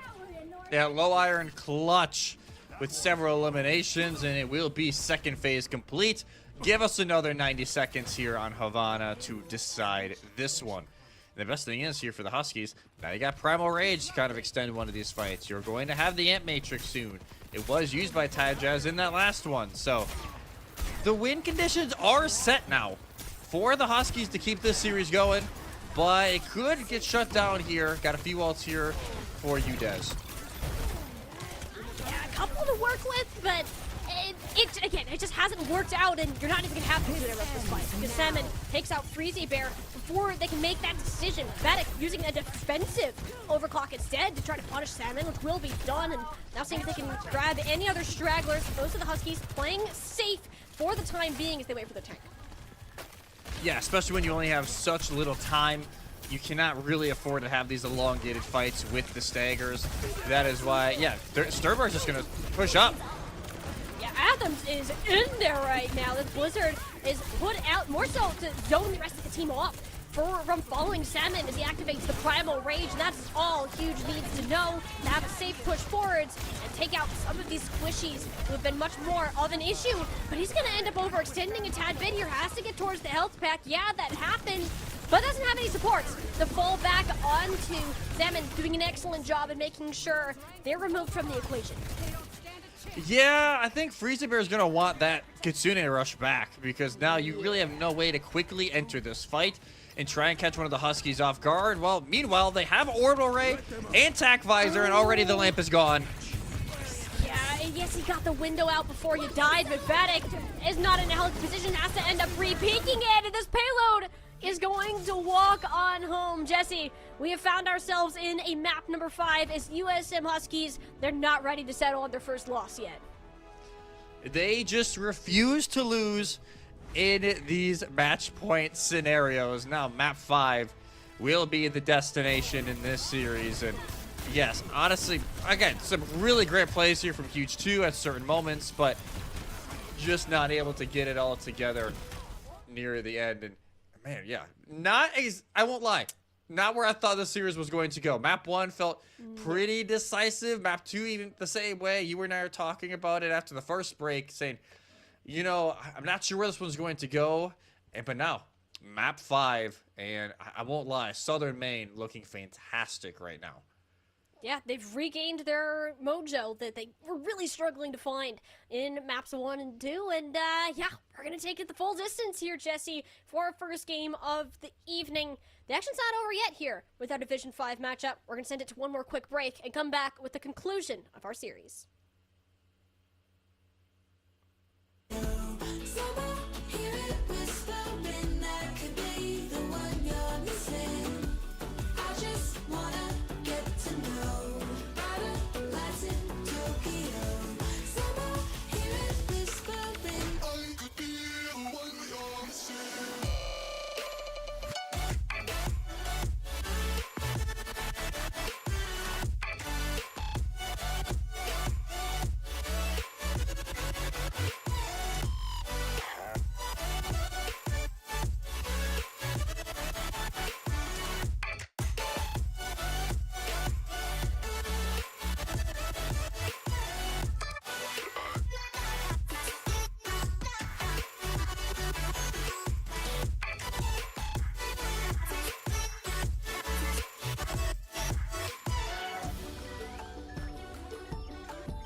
all great things must come to an end, and this series has been a fantastic thing so far, and we are at that point. Map number 5 has been claimed, a potential reverse sweep on the board for the USM Huskies as they look to keep their undefeated run alive in their Division 5 season. Yeah, the Huskies, if they want to stay alive, reverse sweep it will be. It'll be Colosseo as the final map of this series, picked, of course, by Sherbrooke. So I'm a little confused. I think this is more saying they want to lean into the Sigma. Granted, Doom can still very much be played here. Never mind. Sigma is no longer the play because it is banned by USM. And the Baptiste is the initial ban from Sherbrooke, so maybe forcing the Domina could be a call here. Or we finally reached that point, Jesse, that Salmon leaves us because he sees the Roadhog and says, "I'm out." It is immediate DC. Like, no. We're not doing this. We're not. Okay, so I was honestly a little shocked that there wasn't like a tank protect ban. I had a confident feeling that we were going to see that Sigma, or that was the most confident pick. So you take something else away, even if it wasn't going to be played. But no, they have finally had enough, Jesse. Yeah, finally had enough, and the Sigma is gone, thanks to USM. So I'm not really sure where this one's going to go. I have a feeling the Maga's kind of just a meme, considering we were just kind of loading in lobby. We weren't in actual lobby yet. So hopefully that's not the play we are going with here. But slight bias aside, I think it's really be down to the hit scans, though. This is such a long-range map, especially this first part, to where you're just kind of eyeing down the barrel of each other, and you're just hoping one of those eliminations lines up so that your team can actually get through that really hard part of this map. So it's going to be a lot of pressure on these DPS, try and find that opener onto somebody else in the back line, or get enough damage onto that tank to kind of force them into a softer spot. Yeah, but I'm honestly, that was kind of the strategy going to Havana, right? Like, yeah, it was a really close game, but I don't think Vatic really hit the numbers that we wanted to necessarily see, which is insane because it's a ton of pressure onto one player, but you're picking a map like that because you know that he can pop off on it. This is giving a kind of similar vibe with this Colosseo pick, because we're seeing players like Lohiron really start to step it up. Same goes with Batman, had his best map of the series on Havana. So you're keeping a lot of the things that have been going well for the Huskies on Colosseo, while also you're kind of running back a same sort of comp. So if the Malga is real, I may reconsider that because you're not under the pressure of Salmon nearly as much. But regardless of that fact, I would still be a bit cautious heading into this final map. Yeah, I think if the Maga is legit, Salmon's just not going to count and play it then. I think that is a lose-lose situation if you were the Huskies. And then, if anything, you get one fight that's going to be massively in your favor because then you just counter out the Maga and force the swap back. So it may just be a little bit of 4D chess for the first minute or two of this game with a lot of the counter swaps coming in and out. But if I had to hedge my bets right now, I feel like the momentum is way too much in favor of the Huskies. It feels like they've really found their groove that has led them to this undefeated run. And I think they're going to close this one out. I'm not going to, shut out Sherbrooke, but I don't know. The momentum right now, if Sherbrooke was going to finish this series, it felt like it was going to be in that second phase of Havana, and they kind of let it slip. So let's see if they can rebound. Yeah, and one benefit of the disconnect is they have a little bit more time to mull over what they're thinking of in terms of strategy. Sometimes that can be a really good thing, but sometimes that can be a hard thing because you're just thinking about it even more and can overthink. Sometimes you just got to run it down, and I don't think that there's anything wrong with that. There just needs to be some sort of commitment and confidence in the fact of, while Vatic is a fantastic player, that can't be our only plan for the entirety of this map. Something else needs to pan out in the same way that it was, because it's likely not going to be the same tank 1v4 that we've been getting for the majority of the back half of the series. No, like, the odds of that are very low, especially with the Sigma gone. And if the Maga really is in play, then the Roadhog is just done. So you're going to have to lean more on the team play, on, you know, your hit scans, even the supports. Like, do we see the Mizuki once again? Or are we going to see more traditional backline? I think the Mizuki here can work really well. But I think even like a Lori on this map can really get a lot of value because you can hide those pylons kind of, especially in the middle phase, kind of up high in the ceilings, where it's forcing the other team into a really awkward spot for a second to actually break the pylon before they can push in for the rest of the fight. I don't think we're going to see the Ilari. I think she's just a little too out of meta right now, but I won't lie, I would love to see it here in the end. She is really strong here. I'm kind of surprised that, considering the style of both these teams, we haven't really seen that. Yeah, right? Like, they're both aggressive. Yet, so, exactly, especially the supports. I'm still, like, thinking back to that whole Nano Kiriko situation way back on, what was it, Eichenwald first point defense there from UDES. So, it can happen, but it probably won't if we had to guess. We're kind of throwing anything out there because if anyone has been making a lot of swaps, it has been the Huskies. We've been talking so much about what we're expecting from Sherbrooke right now, but it's mostly been the Huskies making these mid-game adjustments that are suddenly starting to work out in their favor. So even if you're coming in with a plan as Sherbrooke, you have to be able to pivot for what ideally is going to be a salmon swap should things start to go wrong. Yeah, it's going to be what countermeasures here will weigh out, because whatever is the best counter swap is going to win the series in this final map. This isn't a salmon, but it might as well be close enough to how the second half of this series has gone so far, and it will be the Roadhog. Shocker. I mean, there from the Huskies. A little more speed, though, at least getting teased from EMP Panda with that and the Kiriko. For the other side, Sherwood, right now, the Junker Queen, which isn't actually that bad of a counter to the Roadhog. You kind of have to play more, trying to find one of those Jagged Blades onto a Squishy in the Husky backline rather than trying to force heavy onto Salmon.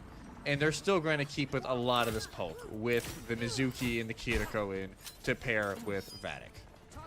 So we're still just gonna 1v4. That's kind of where I was like, oh, team gameplay. This is Tanks running it down. And that's okay. We can work with this. I think Adams being on the May makes it harder for the Huskies to follow up on Salmon, depending on how well placed some of these walls might be. And it's a bit survivable. And I actually kind of disagree with you a little bit, Jesse. I feel like Huge is on the losing end of this matchup for the reason we just saw. Yeah, I didn't take into in a thought of how good Salmon's playing right now. But also Vatic, wow, what a beautiful railgun shot. Low iron just completely taken out, and that at least start the engage. Yeah, and it's exactly the pick you need. There's so much less range pressure and that Huge has to worry about from commanding shout, has it off cooldown, and there we go. And that's also the Vatic factor that I think was missing for a good chunk of last map, ready to go here on Colosseo. And already Counterwatch has begun. Salmon goes back over to the Domina again. But hey, if you want to play the range game, let's play the range game and just set up the shield. Now this is really a bad spot for Huge 2 on Junker Queen. It's going to be a struggle for them to really make any sort of space. Especially at like this particular spot in the map. It is nearly impossible to contest this high ground without vertical mobility. And there is approximately, what, one wall climb for Freezy Bear to get that done? And I do not think that is in his playbook. Or at least I hope it's not in his playbook, because it would be a little sketchy. And so the Huskies, they're just going to vibe on this high ground. Vatic was the one who got the opening pick last time. They'll be low iron here, and just with his advantageous positioning at his hand. Ionade on to Huge, no commanding shout at disposal either. Back against the wall is Vatic. Will manage to strike back against Batman, against that long flank who's going on. But hey, that rocket a hard place thing starting to be rather real as he's cut off from the rest of the team. And the Dynamite will end up finishing him off. And Huge 2 is going to get staggered out here potentially with Athens. Both are stuck. Whoa! Whoa! Okay. Well, that's a zoning blizzard, if I've ever seen one. And, you know, they're usually the ones that surround the Huskies. At least that's been the playstyle of this map. Now they are the ones surrounded by the Huskies and are finding out how that is a miserable position to be in. We're still going to commit the Rampage, because why not? Sampers aren't low enough. Roasting Nuts used the Suzu. And all right, Huge 2. That is a huge 2 eliminations. The fact that Huge 2 doesn't die during that entire engagement, by the way, is unreal. They just kind of live in that side room with Atoms. And it's like, hey, as long as we wait long enough for the rest of our team to get here, we can push in with the Rampage. And yeah, just waits out the cleanse from Roasty Nuts and wins the fight and almost the tick. Yeah, you take those for sure.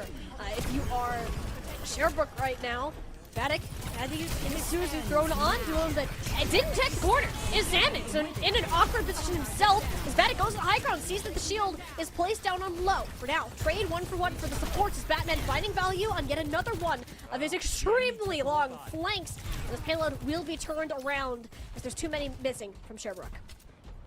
Yeah, Sherbrooke are content with that, though. They don't get ticked, but they get pretty dang close. And Huge 2 can still play here towards mid.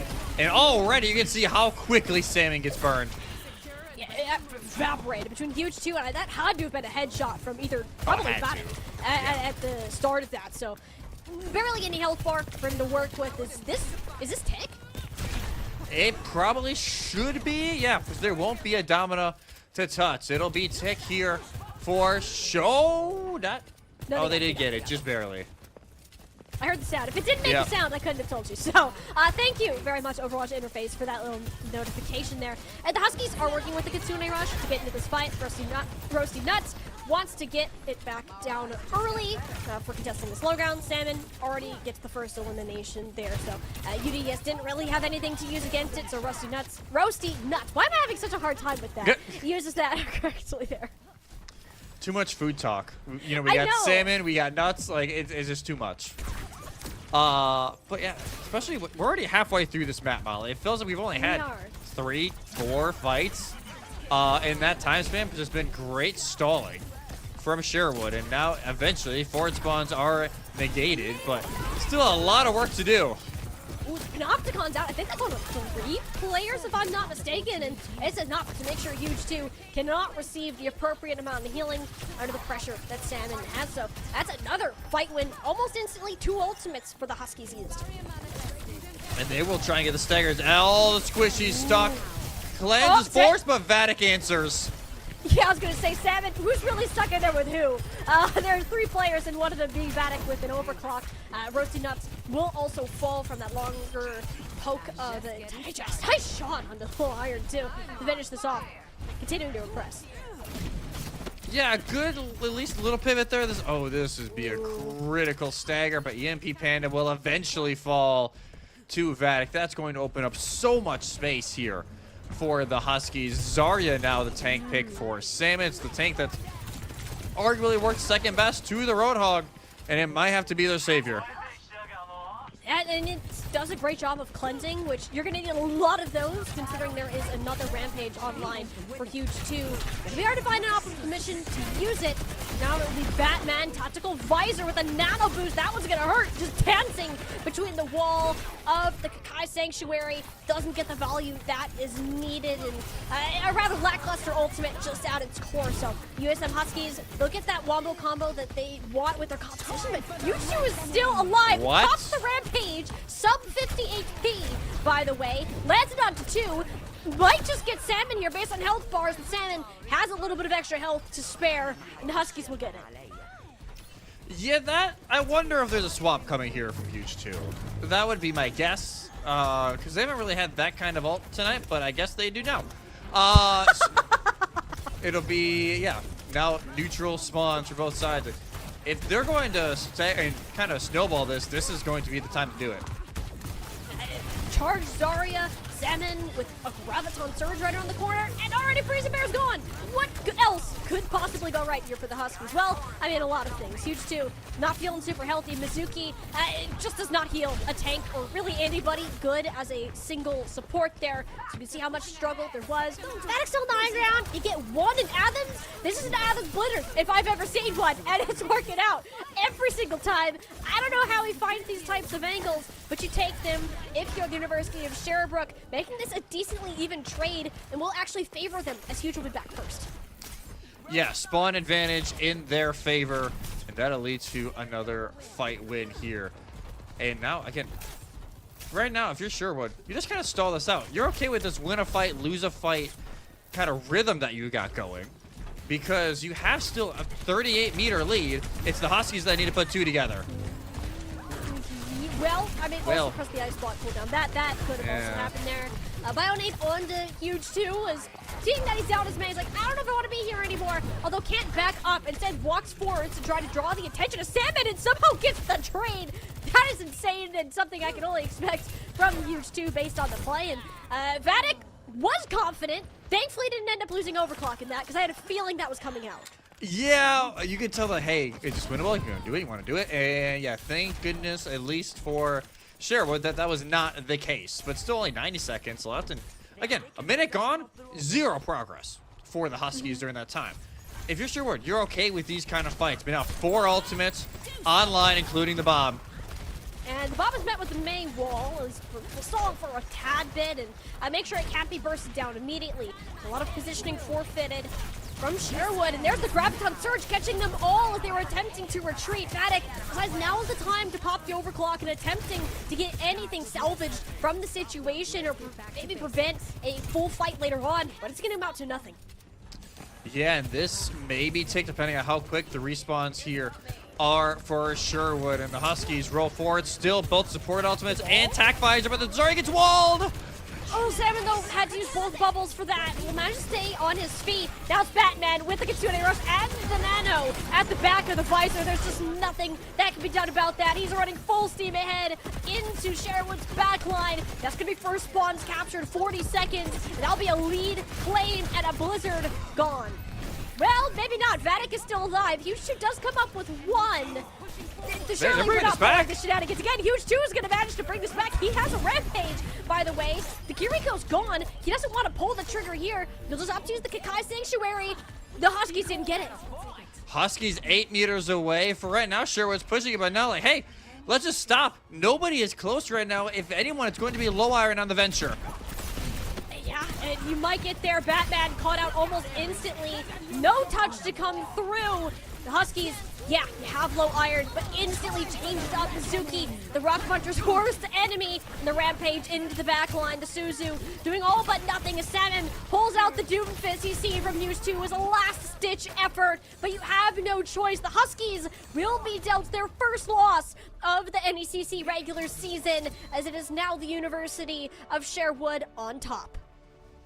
What an unreal series from these two. And can we get round 2 in the playoffs? Like that would just be icing on the cake. And in a map that, again, Sherwood led early, it almost feels like the Huskies pulling a little bit of a mini reverse sweep on the map. Really ran it that last few minutes, but just can't get the one final fight to go their way. And Sherwood hold on to fend off the reverse sweep from Southern Maine. Just what an unreal series here from these two. It was a bit of a wacky one, and those ones tend to be the most entertaining and the most back and forth because you're working with strategies that other teams often don't get to play against and makes room for more adjustments and fun things to see. I think the final counter was at 8 for tanks that we saw, in fact, just from Salmon today, which is really insane to think about just in terms of that level of flexibility. That has got to feel super good for the University of Sherbrooke because that, Jesse, if I'm not mistaken, puts them on top of their division for now. It should, yeah. It'll put Sherbrooke on top for now here in Division 5 East. But you and I were kind of looking at it earlier. It's a stacked group here in Division 5. Like, a lot of notable teams. So I have a feeling this is going to be one that we keep an eye on, especially we enter this back half of the regular season into the postseason. This one could bring some fireworks, especially if teams are playing like this. Yeah, I mean, absolutely. These are honestly, while we haven't really seen the full composition reign of this Division 5 area, I wouldn't be shocked if, just based on records alone, these two are going to continue to be at the top of it, with how close it was till the very end of today. And without all the surprises, I really would wonder what would happen in a rematch of the series. Oh, especially as both teams would be a little more known to each other. I would love to know how this goes. So, hey, we'll have to keep this one written down somewhere. Like, hey, if this does happen, maybe we run it back on stream because, man, that was good. Yeah, it was a show to watch, and again, congratulations to the University of Sherbrooke for their win and the start of their reign at the top of their Division 5 conference. But for now, that is all that we have for our Division 5 matchup. We still have one more to come our way. We're going to send it to Division 3 in about 15 minutes for our final game of the week. So don't go anywhere. More collegiate esports action. We'll be right back soon.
you know I'm feeling good like that. So what you gonna do?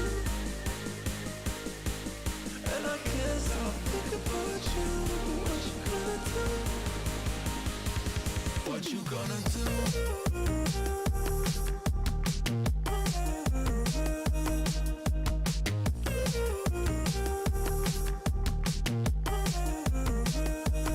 What you gonna do?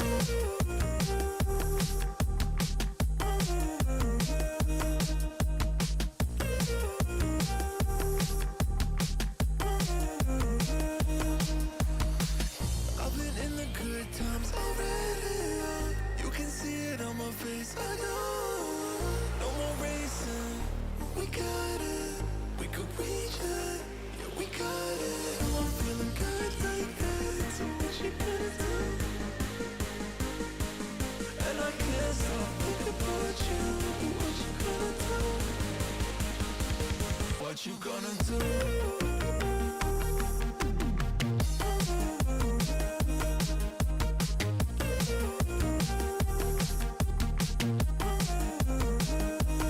What you gonna do?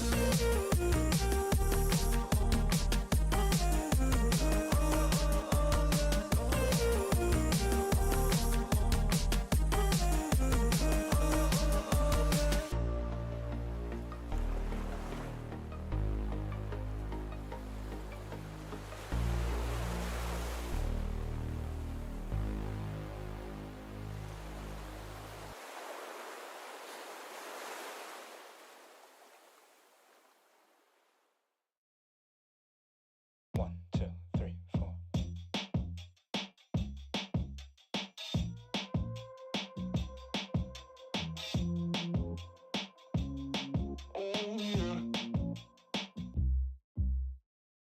Oh man, would you look at me? You're just another one hit wonder, that's what everyone sees. Ain't it funny how you wanna be the best, but you can't even get up and get dressed? Wasted, face it, you're never gonna make it, make it. Rockstar, you won't get far. I know you're confused. People tell you you can be anything you wanna be. Wanna go to outer space, superhero in the streets. Oh man, what a lie, what a time to be alive. How have I survived? Life's a battlefield, 1974.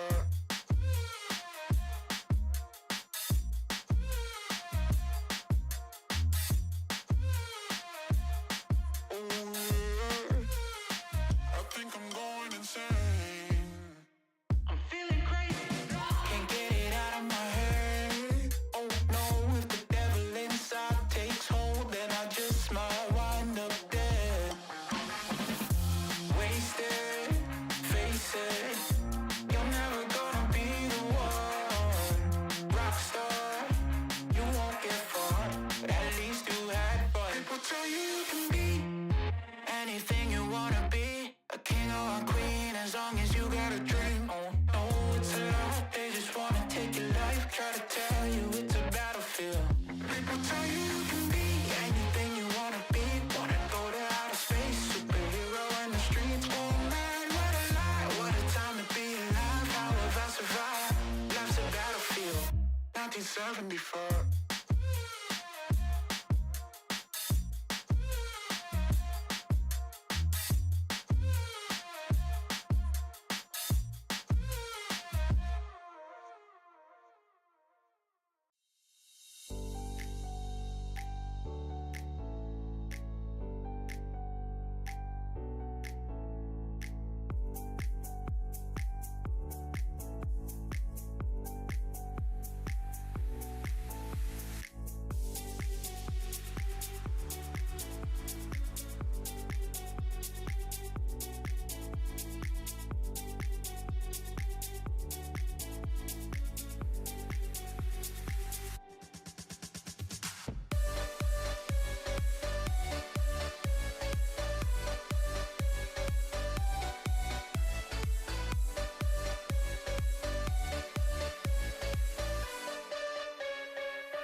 Baby, I just wanna be alone.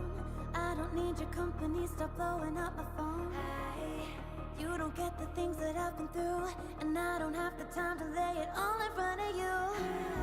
And you think that you wanna save me. You don't know it, baby, why you do this?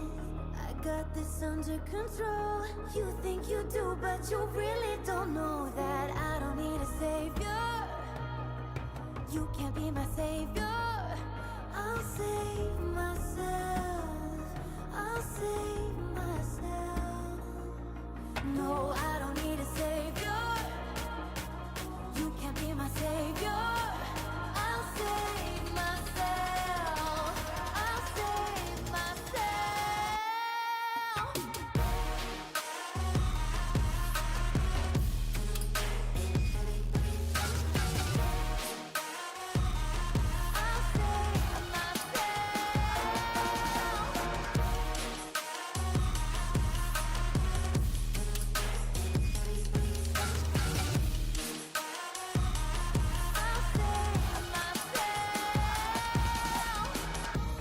Baby, I just wanna be alone. I don't need your company, stop blowing up my phone.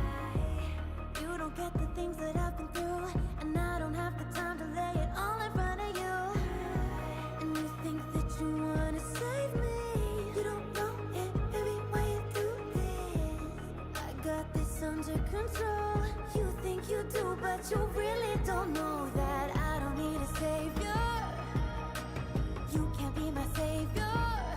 I'll save myself. I'll save myself. No, I don't need a savior. You can't be my savior. I'll save myself. I'll save myself.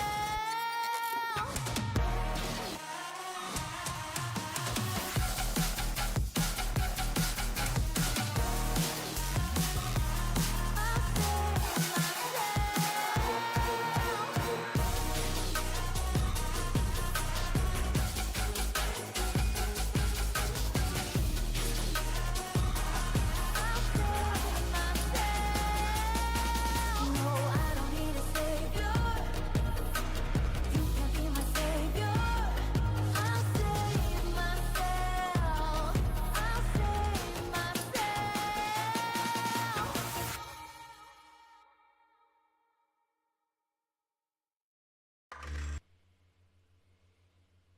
Our Division 5 matchup for the evening, it did not disappoint in the slightest, and I have a really good feeling that we're going to see some pretty cool stuff from our Division 3 game as we turn our sights to the West Coast. It'll be UCLA Academy taking on the San Francisco University Capybaras for their Week 4 matchup.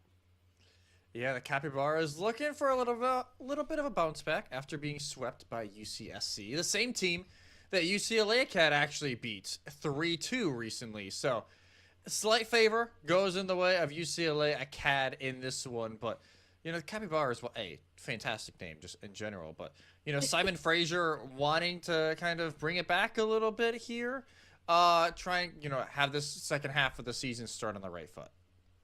Yeah, I think that's definitely what they're going to look out for. I think it's been, I wouldn't even say it's a bad season. I think it's just, you know, you have one loss, you're at that halfway point. You'd rather end it on, hey, let's have a positive finish to our first half of the season as opposed to a second half. So, yeah, we're going to have high hopes for the Capybaras. As you said, I really am excited to see their logo. I don't think I've, like, solely looked at the screen to see it. So, I'm incredibly excited to see that. At the end of the day, though, we do need to acknowledge UCLA Academy are likely the heavy hitters heading into this matchup, have not lost so far this season, are currently, I believe, the second place team in terms of standings within their Division 3 conference. So a lot of high expectations on what they have to offer, especially with that kind of cross result that you just referenced between UCSC's B team. Yeah, I definitely leans towards UCLA Academy. But as we look at the roster here, it isn't a special look. It's just the normal St. It's just the normal one. Just the normal St. Francis logo. Super. But yeah, I think this is gonna be an interesting one. Obviously, you and I kind of both know a few members here and there. Like Silent Storm for me is someone that kind of screams out, and obviously you know a few people as well. I do. We're seeing some fun faces here, especially one that a lot of our production friends know here is Cry. So she is actually playing on the SFU Capybaras roster, so might have a little fangirl moment, but other than that, excited to see her out to play for her collegiate team. But all of these players, from what they've seen and the results that they've produced this season, clearly have had pretty high implications. And being Division 3, where it's kind of, I would say, like a bubble-ish space when we start to look at those teams that might be able to push toward, or like the bubble to the bubble space. Like, you're seeing those teams that might be able to make a push a little bit further, but you're not quite in that range yet. Yeah, they're kind of just teetering. Like UCLA main team is like in the bubble now. UCLA Cats like, can we come over? Like, are we close enough? And I think they're honestly getting there. They've had a fantastic semester so far, and even back in the fall, had a great campaign. So, like you said, they are kind of in that medium range of not quite yet in the bubble, but trying to stretch in. SFU's main team actually was in that same conversation for a while. Yeah. And they're kind of just on the outside looking in. But we do have our first map of the night. It's actually going to be Ilios. Ooh, all right. For the first one of the night. Maybe a little bit more of a summer vibe. We almost got daylight savings coming around soon. But oh no, yeah. I forgot. Yeah, no, I totally didn't realize it until my boss said it today. And we're like, oh, That's I not get to this lose an hour of weekend, is it? sleep. We'll have to... we'll have Next to- weekend. Next Saturday night into Sunday. I Good believe. comms. Okay. Well, hey, we'll have to make sure to shout that out next week. So, hey, now we know. Ilios, though, as I said, bit of extra fresh air from the typical Dijon Tower first pick that we are very much used to. So, dive favored map tends to lean towards like our Echoes, our Tracers, Winston's Divas that we like to see. If you're playing support, I'm sorry, you're probably in Kiriko, Lucio, Jill. Maybe some Ana Probably. Brig room Jetpack with that, Cats? but oh, Jetpack Cat, that's a thing now. I would love to see some Jetpack Cat. Cry, if you're listening, Jetpack Cat, let's do it. Let's make this happen. It is a great map for the environmentals too. Oh, yeah, totally. And that is why Jetpack Cat is banned. UCLA Cat with the cat ban. Tracer is the response from SFU. So as much as we wanted to see some cat action here, the cat napping will not happen here in Greece, at least for now. Yeah, I mean UCLA Cat, they saw Cry on the roster and they're like, yeah, no Jetpack Cat hat for you. So yeah, no, it will be instead the Tracer on the opposite. I think that one makes a lot more sense. Tracer is in a super good spot right now with how her cooldowns work, the buffs that were made within that last patch. There are a lot of much more scarier things for a Tracer to fight, which is why I think there are some players hesitant, but synergized with the right dive comp, which Ilios typically tends to pull out, you don't really want to be dealing with that kind of fly behavior. No, it's like, yes, there's still only certain comps that the Tracer works in, but we were at a time only a few weeks ago where Tracer was like, do not pick under any circumstances, there's just better options, to now like, hey, you can pretty much play her in a lot of these sort of comps.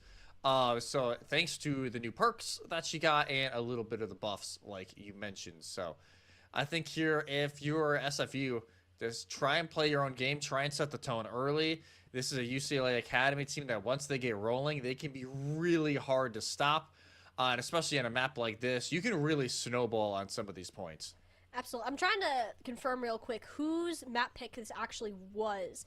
And it looks like it was UCLA Academies. So they're the ones that were more favored to the dive, at least at the start. Not to say SFU can also do that, but just being the ones in control, it's a pretty confident inference to be able to make. And since there were no tanks targeted when that option was available, it seems that SFU have something that they're comfortable throwing out. Yeah, at least comfortable enough throwing out, testing the waters a little bit here to start. But we'll see if it ends up sticking as we head into the map here now on Ilios. And the Capybaras, let's see if they can kind of squeeze their way into a map 1 win, as it will be, I believe this is Lighthouse for the first round. Yes, that would be Lighthouse. Look at that. It's the Overwatch GeoGuessr. That's what I was Yes. thinking of. Overwatch GeoGuessr for this map. So, yeah, we'll be on Lighthouse. As you said, a lot more open high grounds. Hit scan favored if you can get them in that spot.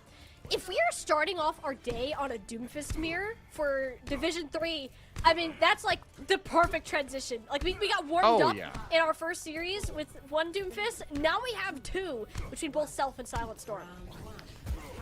Yeah, Simon Fraser and UCLA are like, oh, Doom? Yeah, let's have a little bit of fun with the Doomfist. And yeah, both teams are going to run it. It is a complete mirror matchup to start us off here in Lighthouse, and not a mirror matchup we see often. We also just won't be seeing Chinggis because, well, two kunai to the head across the way. That was pretty back-to-back, too, when we saw that. So Simon Fraser happy to work with that as UCLA Academy scrambling without the hit scan to provide the poke, and Roblox aim getting a little bit of a dip there onto Cry. Chinggis has returned to the fight. It'll be in UCLA Academy first cap. Yeah, first cap goes the way of Simon Fraser, and just kind of, you can see, yeah, they're not done with this. Self is wanting another Elim, but no, will not. We'll actually have to get out. Sorry, UCLA Acad will cap first. Got my Doomfist mixed up there a little bit. Blizzard, by the way, can we get the kill feed bug fixed? It's been a long time now. Yeah, and you kind of get used to it, but especially the casual viewer, I cannot imagine that it's easy to watch. But at least this color is accurate. Self gets Maple and Bluck to follow up. That's another kunai headshot onto Chinggis. She's actually just had his number the entirety of this fight. So perhaps SFU could start moving towards the point, but losing out on the club, that's not a ton of sustain.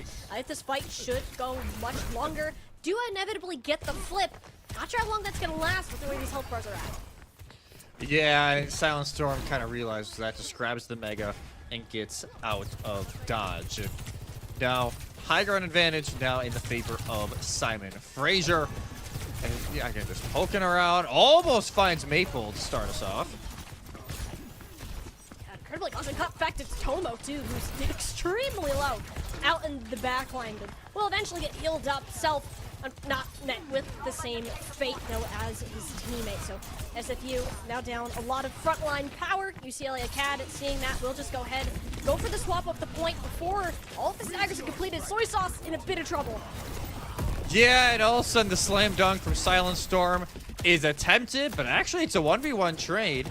Roblox aim is eliminated, so no sound barrier now for the second half of this fight.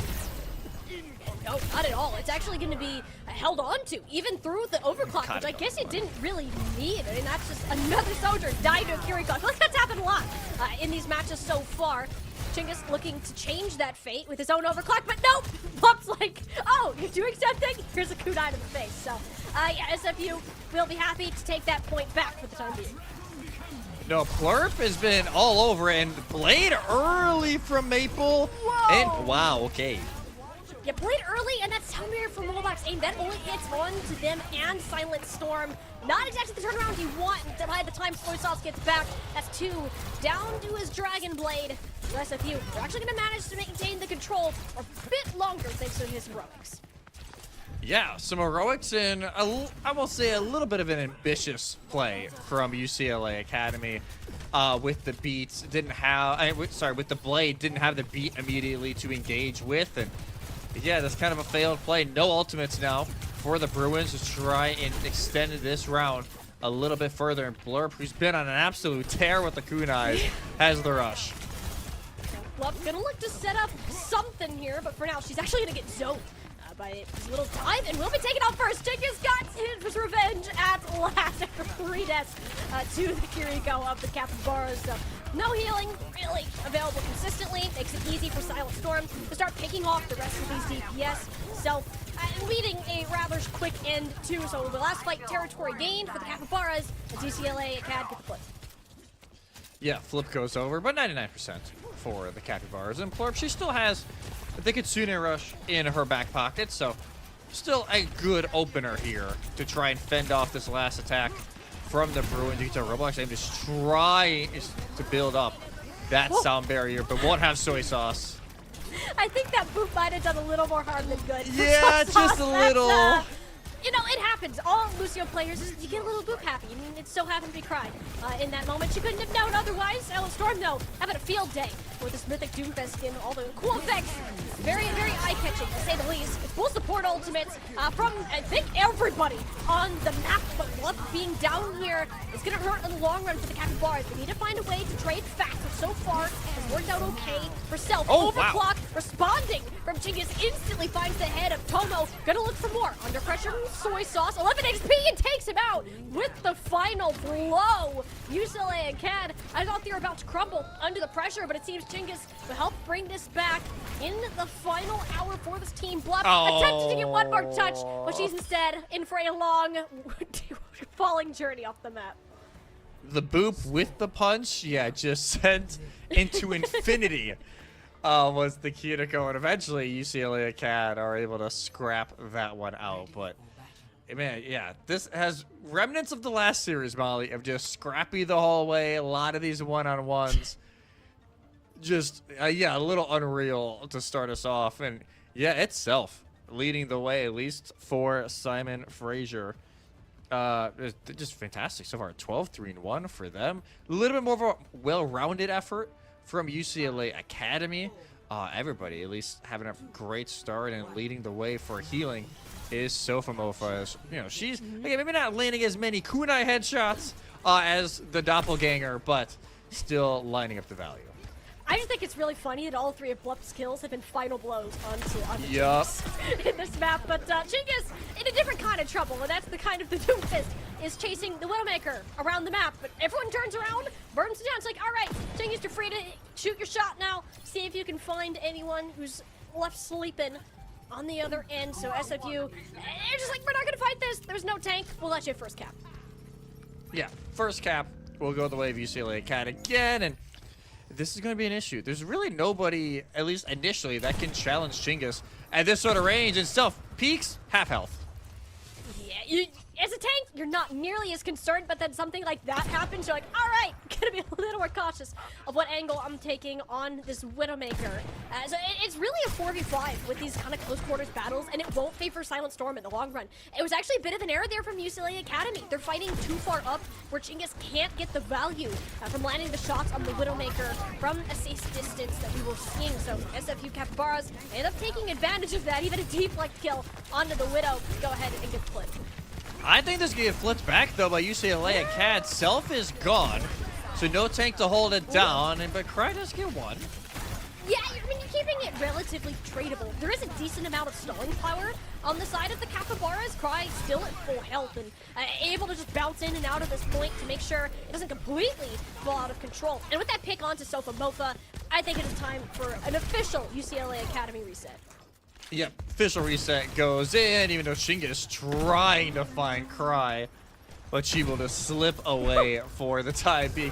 Yeah, Soy Sauce, that's not necessarily a game you want to play, but the Doomfist comes in and Silent Storm on the other end with the dunk. Classic tank 1v4 in back five. That's it's just how Doomfist works. But hey, they're actually punching each other. That's something we don't see every day. UCLA Academy did end up getting the flip back through all of that. Chinggis like, Wait, wait, what? that's not a teammate. What are you doing back here? That was really funny. You can see in real time the double take that just happened. It's like, wait, is that guy red on my screen? Oh, that's Like, right. Oh, no. Definitely. Bad color, bad color. Yeah, Maple and Soy Sauce, we're duking it out. Both seem to be at full health, so I'm assuming they turned their attention away from each other, back towards the tanks, with Chinggis definitely regretting, considering he is now dead, to said Genji. And so is the rest of UCLA Academy.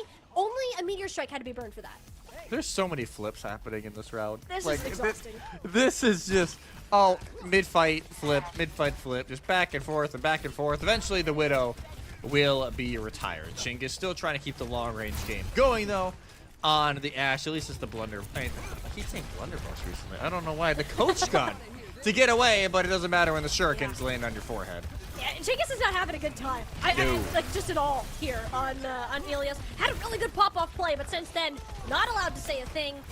1-for-1 on the supports. I mean, you could try to push it for UCLA Acad. You'll have Chinggis and Roblox aim back a little bit sooner. And getting the pick onto Tomo. Oh. A fantastic shot. Chinggis, this is the time. He's just a second half of the round player. That's what I'm starting to learn. Not sure if we needed the Dragon Blade for that, but UCLA Acad, they'll take the point back. Yeah. The blade wasn't necessary per se, but they still have plenty to work off of. They have the sound barrier to counteract whatever the Capybaras want to do, or even Simon Fraser just could use an aggro beat of their own. Plenty of ultimates to use from. And again, still playing pretty far up, but Chinggis also in a more advanced position than last time. He can actually add value to the fight. I think this is really going to help UCLA with positioning. Look at the Salmir from Roblox A and Cry. Holding onto her is a little longer since there isn't a specific ult that you need to counter out of UCLA a CAD after using them all last fight. Tomo, overclocked now. I think if they can catch anybody, but an awkward punch from the Silent Storm puts him in a terrible position, and the rest of the Capybaras are seeing what they can make off of this. It's a 2-for-2 even trade. The Capybaras slightly favored just because they still have Bluff, but Cry falling. It's going to make that all the more dicey. This is seriously coming down to the wire with all the flips that are happening, but it seems UCLA have slightly more of an advantage in terms of numbers, just not the tank to back it up as we reach into overtime. Maple gets flattened against the wall. Meteor Strike in now, aggressive from Self, trusting his teammates to hold on to the point while he goes for the play, and that's going to actually cost him his life. Chinggis, as you said, almost at this bomb. That'll be the nail in the coffin if it ends up going off, but it seems the Capybaras already not in a great situation. Bob goes out, doesn't touch the point, but it sure as heck is going to keep anybody from SFU away from it. Even grabs the final blow onto Bluff, 95% and counting. Self will be back, Jesse, but for how long? Yeah, I have a feeling he won't be for very long. Punch goes through, finds nothing, and then will get killed in the corner. It was a nice pushback there from Simon Fraser, but UCLA Academy locked down Ilios. Map number 1, and probably a record amount of flips between the control in a map we've seen in a hot minute, and maybe the first time I have casted Doomfist v Doomfist that I can think of in recent memory, and I have a feeling I'll remember this. For a while, it was chaotic. I think Silent Storm had better luck with the individual Doomfist play, and that did a lot for UCLA Academy at the end. Yeah, I think a little bit more of those solo plays coming in from Silent Storm, but yeah, no, Doomfist Mirror was not on my bingo card tonight. Especially, I was happy we saw a little bit of it in the first series tonight. I did not expect to see it even more as we go on through this. So both teams obviously feel very comfortable on it. It may have to depend, though, as we go on the rest of this series. If we go to a more rush-style map, are these teams still going to want to push into the Doomfist, or will we see more of the traditional comps that we've seen as of late, whether it be Zarya Vendetta, which I can't believe we haven't seen that tonight. It feels so weird to say we haven't seen Zarya Vendetta, or whether it be, you know, Orisa with the Ramatra as well, potentially getting thrown into the mix. But, you know, yeah, haven't seen any Vendetta. We've only seen a little bit of Zarya, but it wasn't with the Vendetta, which has kind of been a running ranked in the top tiers of play as of late. And I do wonder if that has to do with that nerf. Was that finally the tip in the breaking point that was needed? It's a lot harder to get the combos with that overhead slash doing, what, 20 less damage? 10 or 20? I can't remember which one. It does 120 now, which is still, it's not great. It changes how you have to play that matchup, and I think that teams are realizing, hey, there's better options. The Tracer looks a lot more appealing, and that especially with how good something like Sojourn has been. Yeah, Sojourn is a sneaky winner of these last few patches. She kind of just keeps creeping up and up and up in the meta. And yes, there's a lot of great hits gains right now just in general. But I think her mobility is a great asset. Because like the Cassidy, yes, you have roll, but you can only roll, you know, a foot or two. And Ashe just can be a little bit more coordinated, and where it's a little bit easier to predict where the Ashe is going to end up. Now, especially with the double power slide with Soj in the major perk, you can really zoom around the map. Yes, you may not have as much verticality as you used to if you just had the one, but you can really fly all over the place. So I'm curious, as the series goes on, if we're going to continue seeing that, especially. Even though, yes, it didn't work for Simon Fraser that time, it did have some bright spots. Yeah, Tomo and Chinggis, I think, both had some decent pop-off moments, and Chinggis in particular, at the end of Lighthouse, had a really nice play, a little triple kill with like 11 HP left or something ridiculous like that. So we'll see what ends up coming next for the Capybaras. It is their map and first ban that they'll have a selection for, and they're taking their sweet time on it. I wonder if they're considering, do we want to force a different, like, dare I say it, a king's row, so we can do our brawly comps that we tend to like more. Do we want to stick with this dive because it was still ran decently close? Instead, we're gonna, I guess, meet in the middle of that and go Saravasa.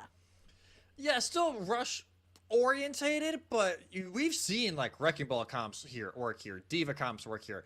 And I assume the Doomfist, yeah, is going to work as well if both teams elect to go back that direction. But definitely, again, another map with an incredibly quick pace of play. Both of these teams running the Lucio will help you speed from flashpoint to flashpoint.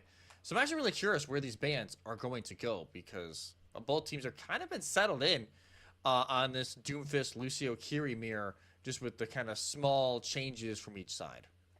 I have a feeling we're going to see the Tracer replace the Genji since that will be unbanned unless UCLA Acad decides to take that one away. We could have a Jetpack Cat. We would never really know whether that will happen or not. It could. Pretty unlikely. Probably not Saravasa. here. Yeah. Really, it's likely that Tracer's so good on maps like Flashpoint with how easy it is to get around to some of these pesky angles that are difficult to put a lot of resources towards. Tracer can just do it by herself and hold a ton of space that way. But Saravasa, it's a very flexible map that it can kind of be played how you want. Recently, though, you are right. It's been very rush brawl type oriented. So that does raise the question of the Zarya pick, which is still incredibly strong. Yeah, the Zarya is still incredibly strong. So I wonder if we go that direction. Ban's still not in for either of these teams. So, yeah, you can tell there's a lot of thought in this. Simon Fraser wanting to bring it even. It is a Bastion ban from Simon Fraser. I will say, again, he's in a very good spot right now. I can understand it.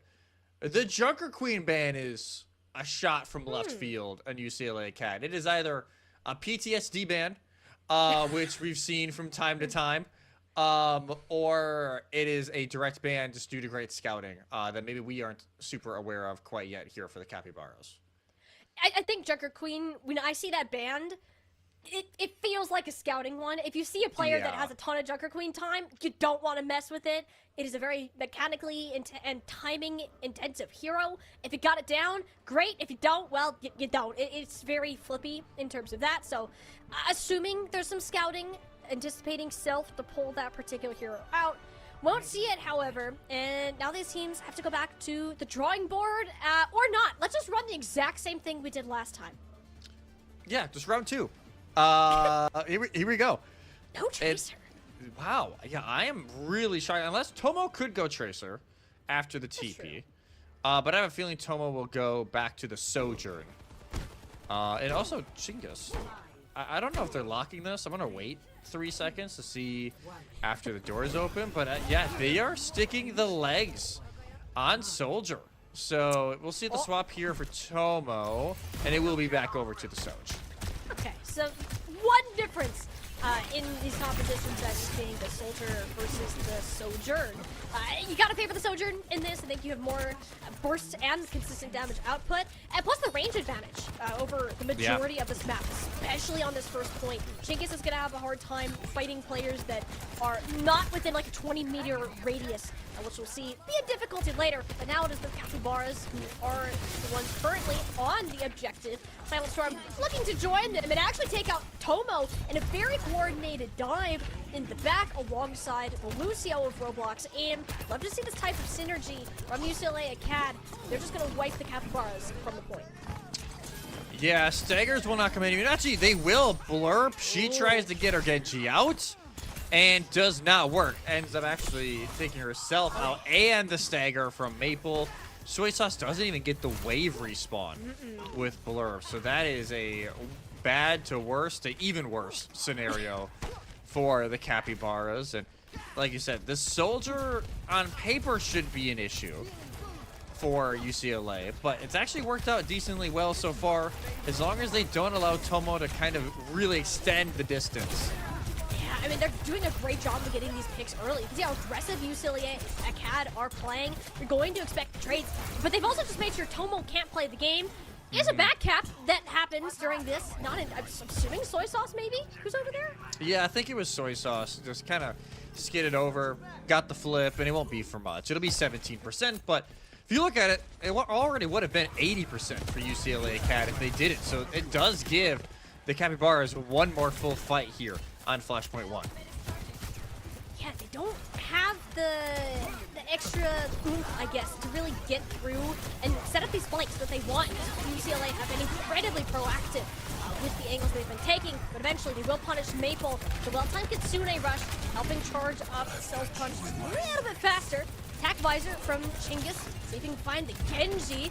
No, don't shoot the deflect, that's it, there we go. Now you can fire your gun, but the Doomfist isn't gonna help you get much value. The Capybaras, they get a pretty firm flip off of that. Yeah, nice flip, and only the Kitsune rush used, but you do lose Tomo early. Yeah, Tomo is not having a great time in this matchup, which is kind of surprising. Will be this Blade and the sound barrier used from both teams. We're just pressing buttons at the same time. I mean, I love that both teams are on the exact same page at the same time. It is Maple, though, who ends up going down, and that is pretty much it. Soy Sauce continues to dive forward onto Sofa Mofa. Silent Storm is doing the Silent Storm thing as seeing how much he can even out by himself, but not enough in this circumstance. Not enough initially, and I was going to say there was a chance, but then Roblox Aim and Chinggis both fall, and that could actually be the end here of round 1, unless Silent Storm should be able to touch, but yeah. You're not going to have the full 5 or any ultimates to try and win it. No, so Silent Storm doesn't even really get on the point. Touches the toe and gets bursted through the block. So you see how much focus fire went to that. Capybaras will get themselves the first point on Cervasa. And now we go over to Palace for the second flashpoint. Still overclocking Hammer Tomo, but like we've said, hasn't really been allowed to play the game very much during this map, and just been a Doomfist or a Genji in their face 24/7. We'll see how many shots they can actually get off. It's a good Suzu to come in, but the TP Suzu maneuver, always really scary to play against. You have to get the kill, and they barely do. Look at those health bars of the Capybaras. It is 2 eliminations going their way, denying Silent Storm and Maple, who've been the main form of this dive. Yeah, it's actually a 3v3 now. 2 Capybaras fall. So now Chinggis and UCLA Acad can just slowly wrap their way in. They will have the reinforcements first. Oh, the boom! Oh no! Just puts Cry right in the sightline of Chinggis' attack visor. There's only Tomo that ends up going down. And 17% gain for the Capybaras. You take that. But a rather overextended ending on the previous engagement left them reeling for this next fight. Yeah, and they're not done here, UCLA Acad. Trying to find somebody else, but we'll just take their losses after losing Maple. Kitsune Rush could be used as a stall tactic here from Sofa Mofa, just to kind of slow it down. A Blurp could easily just answer it right away. Yeah, they're looking for it, but Silent Storm disrupting the backline and the push. So is Self, but this time with a little bit more assistance that the Kitsune Crush of Bluff provides. Tomo lands another shot on the Roblox Aim. Unless we can see some insane trades from UCLA Acad, it is looking like a Capybara's firm control, at least for a little bit while longer. Yeah, that'll be just a nice flip there. Got the better of the Kitsune Rush, and yeah, you can see immediately Soy Sauce is like, yo, chill. Like, chill with the damage when we're trying to poke out. Has the blade in hand, and we may just see, again, double the sound barriers here. One to engage and one to answer. Likely what it is. We've seen them combo up with the sound barrier, or the Dragon Blades in the past. There's only Soy Sauce who has his available. Maple hasn't built his up just yet, and that's going to be a bit of an issue in this latter part of the fight. It is Sofa Mofa for Cry, with Soy Sauce added onto the pile of bodies for the Capybaras. They're going to back off and see how much more percentage they can gain as UCLA get their bearings together. Yeah, UCLA just have to, again, slow push this. Don't really have a ton of support right away, but it will be Self just trying to dip a literal, 2 health. But the Doomfist will get out. Point does flip in favor of UCLA. Acad and Soy Sauce is killed at the very end of that fight, which is going to be the music to UCLA's ears. He should be back in time. I think it's barely enough that 4 players, you can get a touch for the Capybaras, and Soy Sauce will return. You just don't have time to work. Maple, though, gets absolutely rolled by Self in the backline. Tomo fighting in aggressively, looking for the overclock, and sets up a nice 1-2 punch combo and catches Sofa Mofa on her way out. It'll be yet another flip over to the Capybaras. Last second, Cervasa so far seems like this is their jam.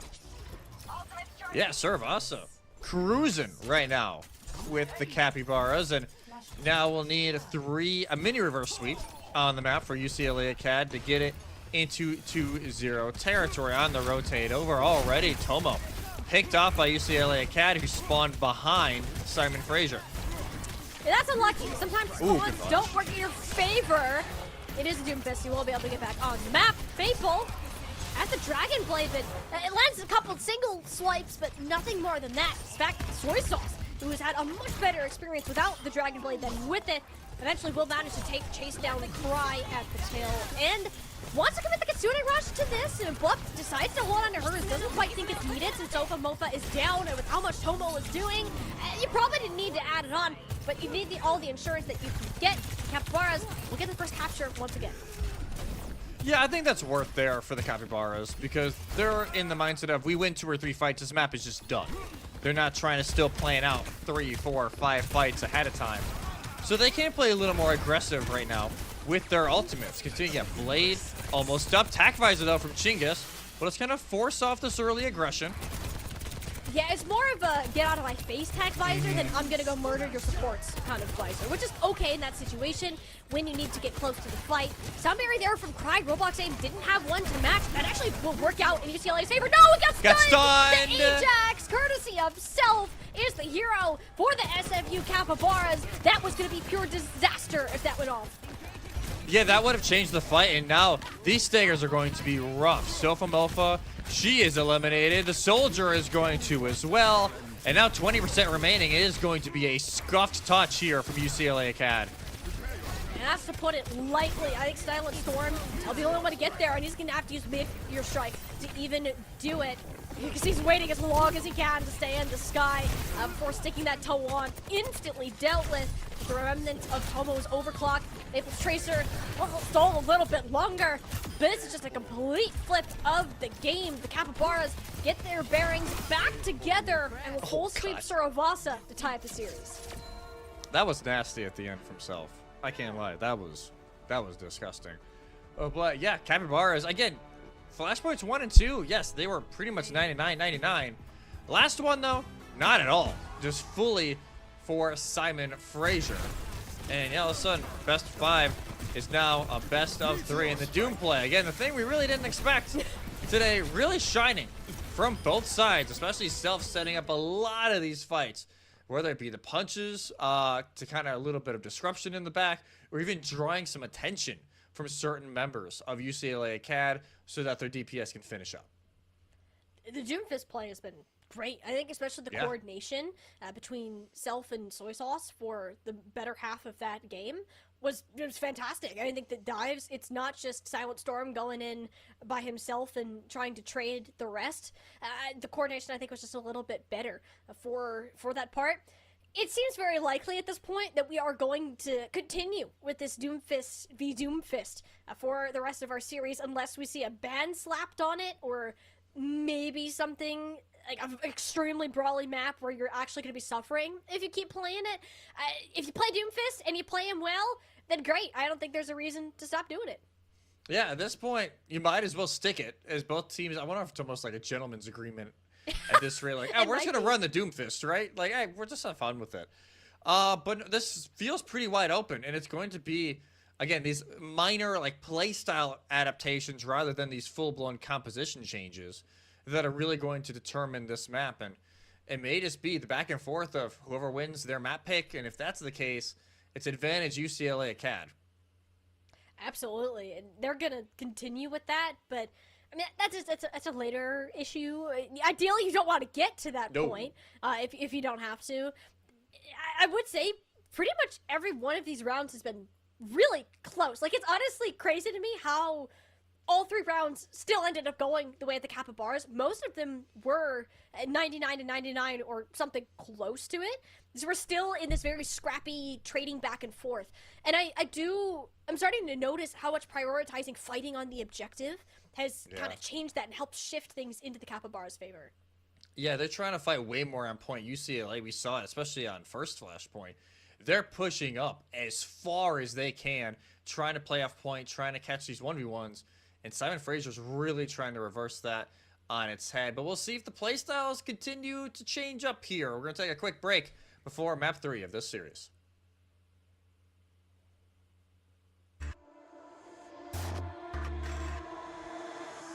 I stand back and I watch you explore in perfect visions like I've been here before. Falling faster, I try to ignore. I see you, I see you.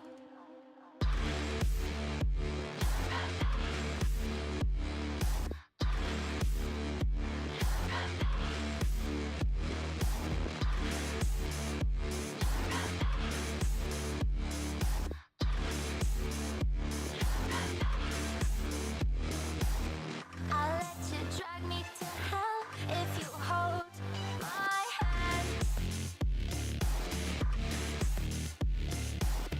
Tell me this is real and it will never end.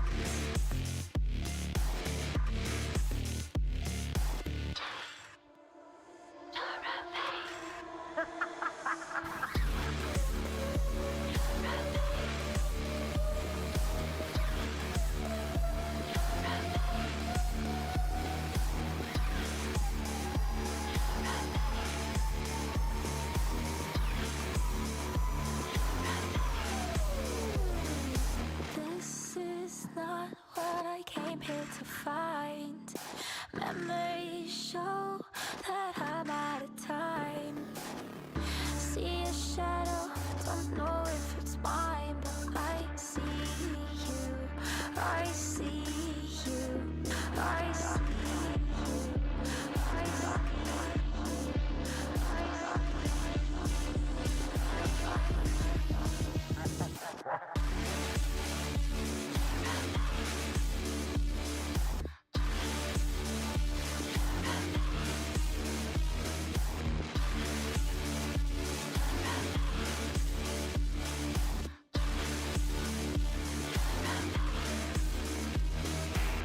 I'll let you drag me to hell if you hold my hand. Tell me this is real and it will never end.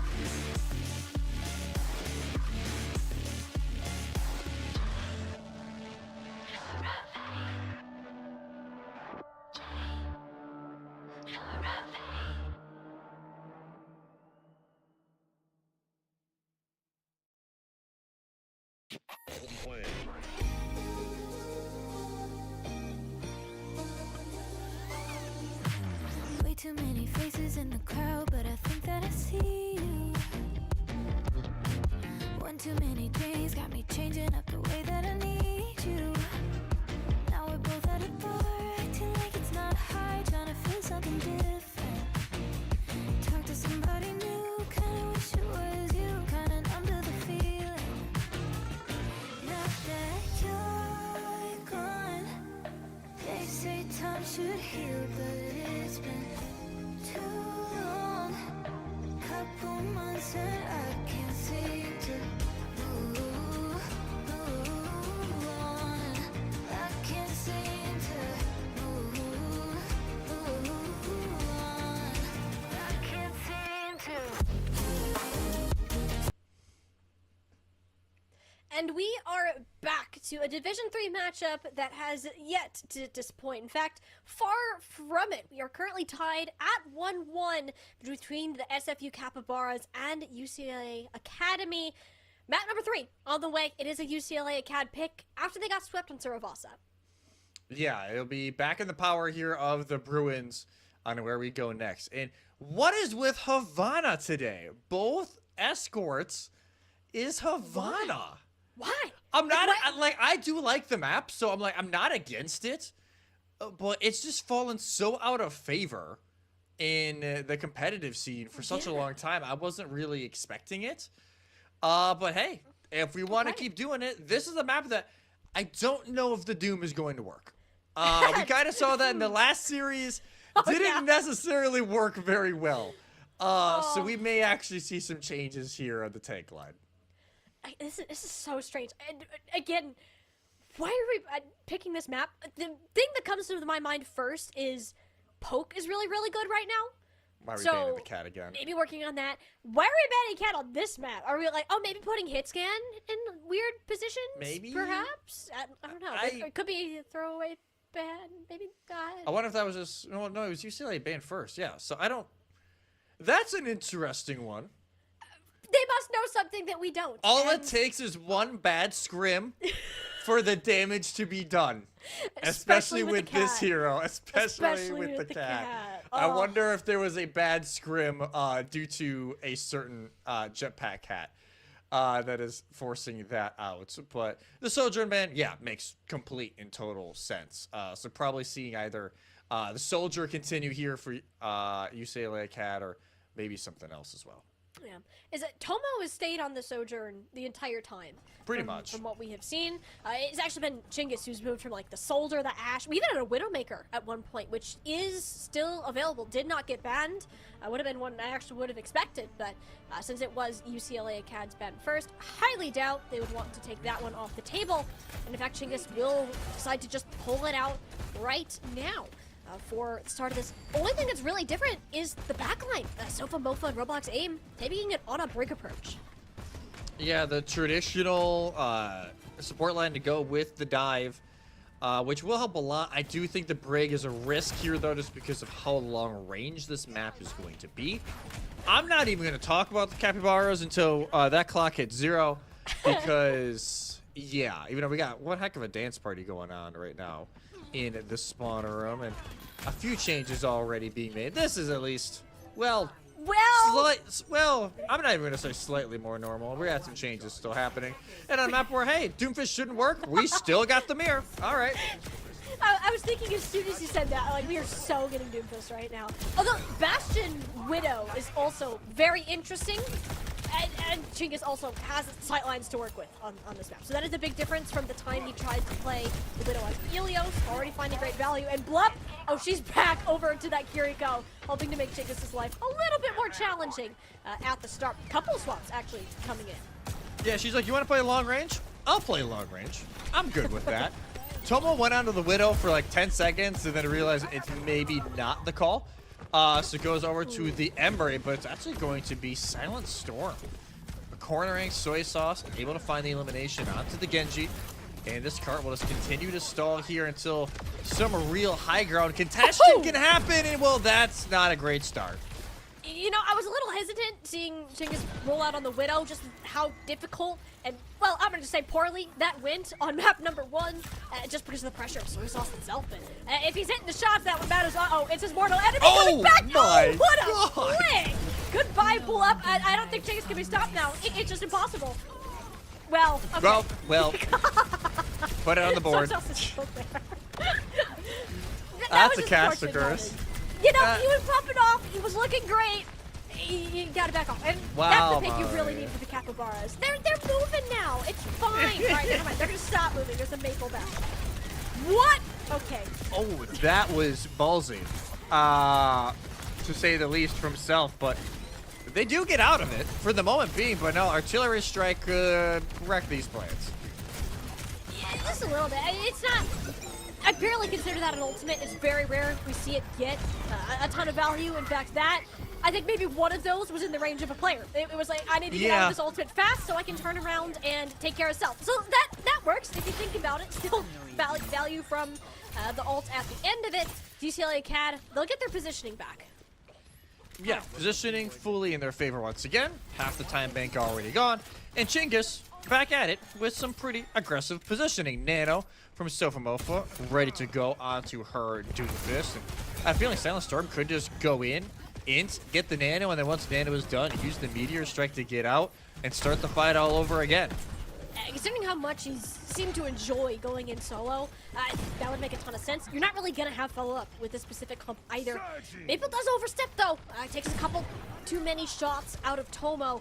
Capybaras are approaching 5 ultimates. Silent Storm already uses main survival tool. That's Tidal Blast forwards, I believe, onto Self. Great sleep from Sofa Mofa to help delay that pick, but with both supports falling, it will be a full reset for UCLA Acad.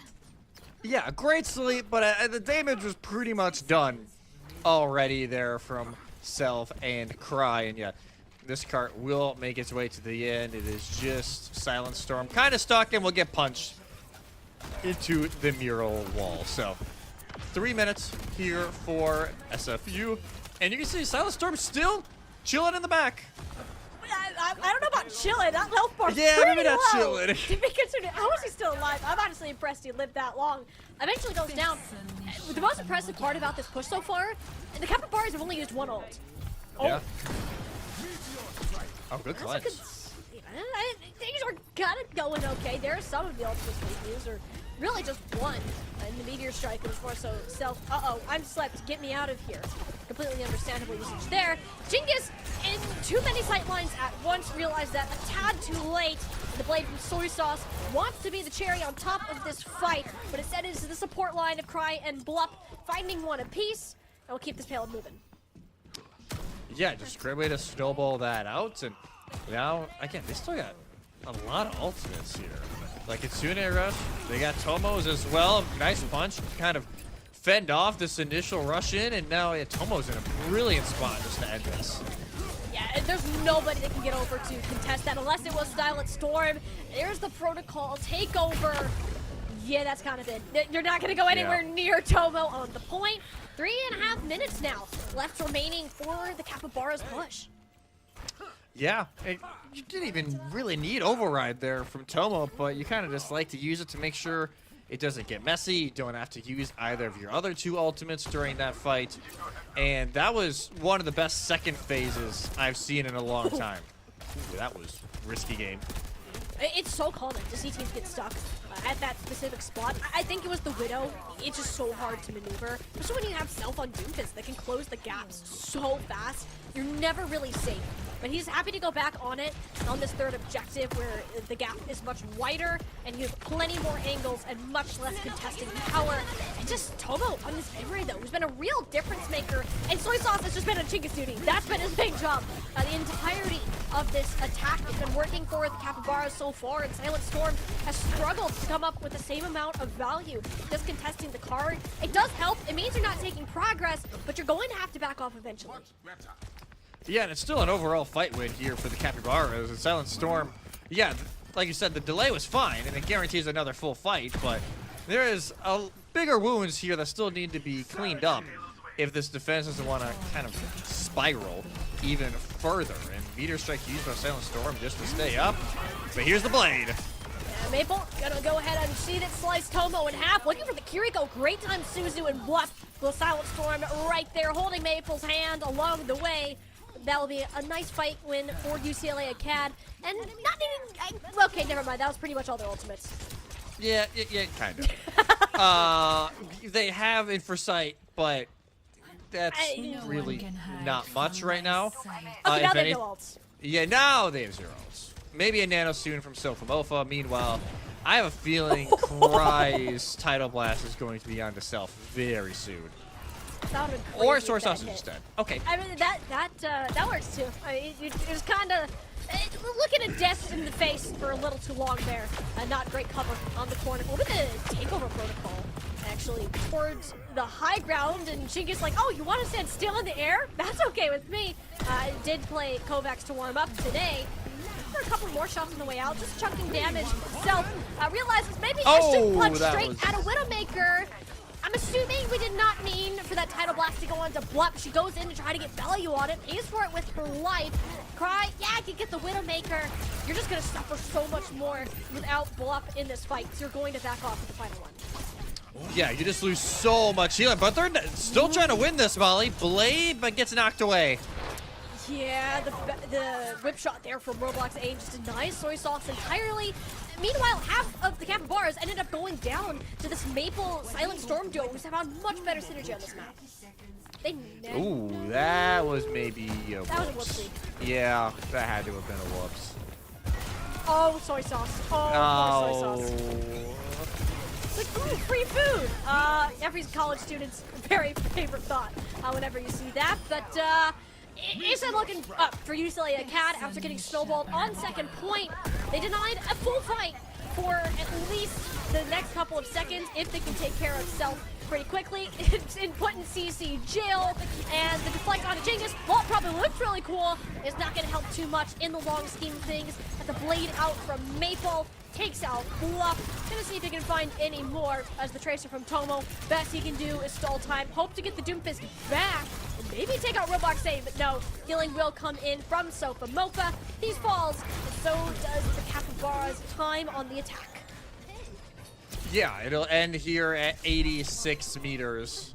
Pretty much, I think, what, 2 meters away from where it was at the last series? So, I will say consistency tonight. Been a little too scary, actually. Considering how odd tonight has been in so many other ways. But, again, decent push here from the Capybaras, but still have some work to do on the defense if they want to take the 2-1 advantage. And, again, Silent Storm continuing to pop off. 18-4-3, leading the way on eliminations and damage in the lobby at the moment. But I think now, especially as you go into the attack, the Widow gets a little bit more awkward, depending on how you want to play it. I wouldn't be shocked if Chinggis maybe went something else, but for now, they will still be teasing. The Widowmaker, Capybara is very slow, actually, to kind of pick apart how exactly they want to hold this. It's really just Tomo. I think this support line works pretty well. Self and Soy Sauce have been synergizing great on the Doomfist and Genji.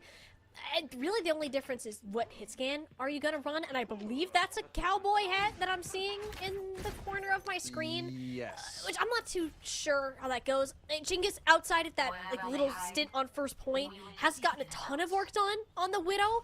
But you actually just have no range against that. Tomo will have a difficult time playing in this main choke. Yeah, the range is going to be a little bit of an issue here with the Cassidy involved. Like, yes, you have it for the Doomfist, but hey, I talked about spawn camps, just maybe a series too early. All right, well, I blinked and 4 people fell over, so yeah. it does favor the attackers on this objective, even if it was both their supports. They are already back in the fight, and Chinggis happy to be on the Widowmaker on attack. I think that it's easier to take some of this positioning or just hold further back without fear of being dove. Yeah, that was the fastest I think I've seen 4 people on different teams total die to start a game. Yeah, that was just a little fast. But like I said, Tomo's gonna have issues because of range like that. Yeah, I just Cassie's not going to work in this circumstance. You're going to have such a hard time having to play against that kind of range. And yeah, he agrees. He's going to go over to the Tracer for the rest part at this point. Should be able to get another full fight. Maybe I will say, like, Self actually Hazard is the pivot. The first time we've seen, off the Doomfist for either team. And it's going to be Simon Fraser onto the Haz. So there will be another touch here, at least from Tomo. But time will tell how quickly the rest of the team will jump in. Jeez, I'm surprised it's staying still with the cactus right behind him. But I think realized didn't have an escape route. So they just seemed to get a parting shot. The Widowmaker down. Self might have overextended here. Silent Storm goes right through the block maneuver. Full damage and all. Now with the meteor strike, he can get as aggressive as he needs to burn these trays, but it's not even that much. Everyone is split without a tank to help facilitate everything happening on the point. Only end up using the Empress Sight. That's a first point capped for UCLA Academy. Yeah, it just snowballs because, like you said, Self maybe goes just a little bit too far in, and he just gets closed off. Silent Storm actually acts like kind of a body block for some of that healing, and it just kind of gets out of control from there for the Capybaras. But Silent Storm not giving up on this at all. Just trying to deny the setup for as long as they can. Yeah, and you just kind of have to. You don't really want to have the save comp be able to take angles easily. And the Doomfist, without another Doomfist to match it or trade out as consistently, it leaves Self in such a weird position of choosing, can I stop Silent Storm or do I go after the team? And they're not stopping Silent Storm forever. No. He's lived so long. The payload is halfway through the point and everyone else has been on card. Self just plays so much slower than the Doomfist, and it's kind of getting exposed right now. Rush used from both teams now. Yeah, the rush will help them play faster, and with the early pick on the Chinggis, we're seeing that synergy return between Soy Sauce and the tank player of the Capybaras. Great play from Bluff to get them back in the fight, as we're once again going to see a Chinggis swap. Yeah, Chinggis, now that we're inside, and, you know, you got double flankers for the Capybaras, the Widow's just going to be so rough to play. Swap does get me both blades available, but just way more utility here for the Capybaras. But already, Pulse gone. There's the Dragon Blade. I don't think the downpour landed onto anybody. And a fantastic punch from Silent Storm to deny all of it. Puts Soy Sauce in the back line. He's like, wait, I don't want to be here. Kind of just has to deal with Chinggis on the way out. Usually I should be able to get a cap here. I don't think the Capybaras will have a consistent touch. No, and that's rough because look at all the ults. 4 ultimates used during that stretch in a lost fight for the Capybaras, and that's just the worst case scenario. The Tracer will try and stall this out a little bit, but yeah, Tomo, it's respectable, and it does have to allow the rest of the team back in. Oh, that was nice double headshot from Chinggis. You can tell that was revenge, especially because it was on the bluff too. He's like, you want a double headshot me? Here you go. We're going to return the favor. And the point cap as well. UCLA Acad, 345. To get essentially a full completion. Yeah, pretty much just have to get through this archway. I guess you don't have to push much further than that, which is at least the one benefit here. But yeah, still pretty much a full capture needed. Silent Storm not giving up, and there's just not full fights going on, Molly. It's just pickoff after pickoff. Yeah, there's a sound barrier. Did that hit anybody other than Roblox aim? I don't think it so. did. All right, I'm not sure what the thought process was there, but it's working. We're just watching Silent Storm be a one-man army. I wonder if that was just, yeah, we're doing well. Beat. Let's just finish. It's like, oh, we didn't need it. Well, I'll get it back. It's fine. Sound barrier for the vibes. Dude, for real. It's like mine. No, it happens. Maybe a bit of a whoopsie. UCLA Acad, it should be okay. There's not any ultimates even close to available other than a pulse bomb for the Capybaras, and you have such a significant resource advantage on this last point. The Silent Storm's already come up with 2 at the Kitsune Crush as an assist. This has been his map through and through, and the snowball will be completed. UCLA, they're going to move up to match point. Yeah, Silent Storm just took over second and third phase. Like, just simply put, it was just the Doomfist popping off. And again, on a map that I said maybe shouldn't be played on Doom, but hey, they proved me wrong, and pretty well, may I add. And this was here, I'd say on the defense, that was the free food at the cafeteria. Thank you very much. And I wonder if, I understand, hey, Simon Fraser, they actually go away from the Doomfist for a bit there, trying to see if there's a different way to go at it, considering the Doom Mirror not going in their way. I have a feeling you may have to go a full map reset in that kind of way, or even ban out the Doom during this final map, potentially, or map 5 if you can win here next, because it just feels like Silent Storm has the Doom Mirror locked down. Yeah, I think individually has proven to be a little bit more mechanical, and again, one-man army dives into the backline, cracks knuckles, I got this. And that's what he's been doing this whole game. It creates a ton of space for the rest of the team to work with. It's how Chinggis and Maple have been profiting. And it's not to say that Stealth hasn't found value on the Doom. He has, but it's been mostly with him and Soy Sauce coordinating more on these dives, working out pretty well. If they learn something from that map, is, as you said, Jesse, you either need to take the Doom Mirror or you're going to have to ban it outright. Yeah, I don't feel like you can take the Doom Mirror anymore, at least with these compositions, whether it be you ban off the Kiriko or you ban off the Genji to play, even if it is like more of the Tracer as that second DPS paired with a hit scan. Try and find some sort of way around it, but yeah, right now the Doom Mirror just isn't feeling great for Simon Fraser. We obviously still have Push and Hybrid left as our 2 map types, so again, if you want to go hybrid, there's a lot of great rush maps that you can pivot to, or you can even go to Paraiso, which would be fantastic for the Doom. That exists. Wow. Yeah, I know. Talking about maps we don't see a lot. Paraiso kind of just sent out there. And pretty much any push map you can run this style. So if you want to stray away from the Doom, you're probably looking for a rush-style hybrid map. If you're wanting to go back into it and just feel confident in your micro adjustments, then I think push can be a good answer. Yeah, it honestly was a micro adjustment. The change that we saw between map 1 and 2. Yes. There were no composition changes. So we know that it is very capable, or at least doable for SFU Capybaras to make those changes without adjusting their compositions. And I really do think that is why we are in these longer picking map ban phases when they're the ones that are doing the first picks, because they're pretty set on the heroes that they like. They're set on the heroes that they know that they can succeed on. They're just adjusting how they are actually playing them, which I really like when teams do that, because there's so much talk about, this isn't working, we need a counter swap, You don't always need to, and SFU have proved that already. Yeah, we even saw that in the last series. Like, sometimes the counter swaps are great. Sometimes they kind of fall on their face. And I think right now, the Hazard didn't necessarily work. I liked the idea of maybe trying to play against the other squishies and just kind of hoping your backline can survive with Silent Storm, but the game build just didn't pay off because Silent Storm would find 2 to 3 eliminations and get out. It's not even like he was getting punished in some of those engages. So that game build did not pay off. Now what is the pivot here for the Capybaras if they want to survive this one? But like you said, they're taking their sweet time. That is for sure.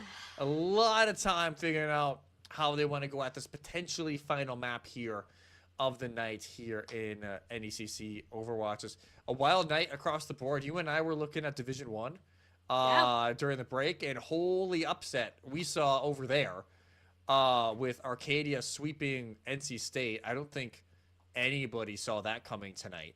Arcadia's had some good results, don't get me wrong, but that is an interesting one. A sweep is a little far. A sweep is a little far. So, and Arcadia, I think they've been ranked before, but it was before at they 20, bounced in and out. And it was barely. But now you just swept a 8th place team in the power rankings. 6. Well, okay, I forgot NC State climbed that much. 6 is even better. Yeah, you're definitely on the rankings at a minimum, especially because rosters were full. So, and both teams were playing at their full capacities, as we have seen today. Do our map pick in another? I don't know if this is. I guess we just haven't seen it in a while. Little oddball, Midtown will be picked. I can still see Doom working out pretty well here. Yeah, it's definitely not the pick a hybrid map that is rush favored. That is not the pivot they made. I'm actually really curious on the bans. I don't think we'll see the Doom ban now that we are seeing the map. So my question here for SFU is, what is the pivot here? Because obviously you got to take something away from UCLA if you want to try and bring this back. So I'm actually really curious on the bans. And the UCLA Cat, I wonder, do you just ban out?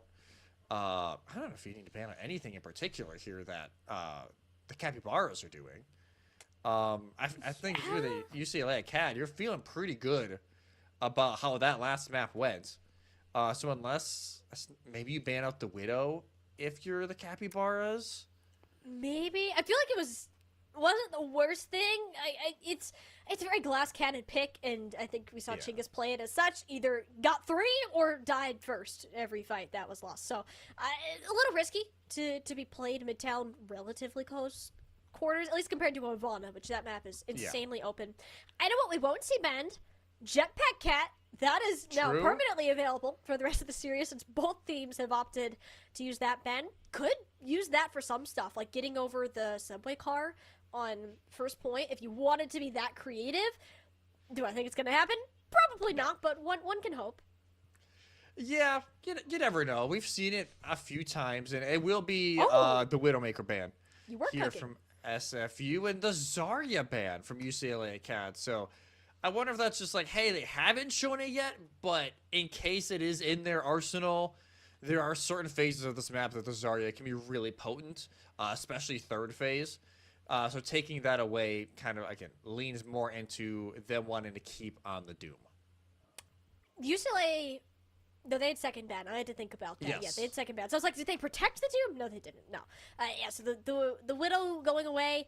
Capybaras are confident in their micro changes and their playstyle changes. Doesn't have to do with the comps. We might see some adjustments in the support line. We've seen Cry bounce around quite a bit on what she has preferred to play, but why not just run it back? You know, I think UCLA Acad are completely fine with that, and SFU Capybaras took their time to discuss and are now ready with a full plan. They're looking face down at a match point. Yeah, has to bring it back here if they want any sort of opportunity to have a map 5. I'm not even going to talk about the Capybaras again. They've been rolling out some weird stuff in Spawn. UCLA, they will not run the Doomfist, which I think on defense is the right call for now.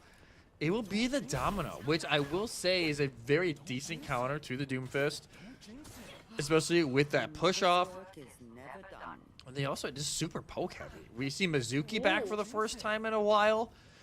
Super poke heavy just with Maple, though, as kind of a solid force here for once the shield goes down, they can still wall off, whether it be Self or Tomo, whoever kind of walks through this choke point first, just as an extra layer of defense for that shield to build back up. I bet the Capybaras, you can kind of tell Self, like, made eye contact with Silent Storm, was like, oh, so we're doing this now. All right. Oh, we're not doing the mirror. Like, what? I know, like, this is lame. I do, again, commend the Capybaras for sticking with this composition, even if they have had some challenges with it working before, acknowledging you can just change how specifically you are playing it. I believe it is Self who is kind of poking at the objective, seeing how many heads they can get turned. But with Silent Storm and the Domina and Cry just obliterated, it's just so difficult for the rest of the team to get anywhere near the objectives, and I wonder if we are going to see some swaps because of it. Yeah, Silent Storm single-handedly just holding down the choke point. And you can tell Self is like trying to make chaos, trying to stir it up in the background.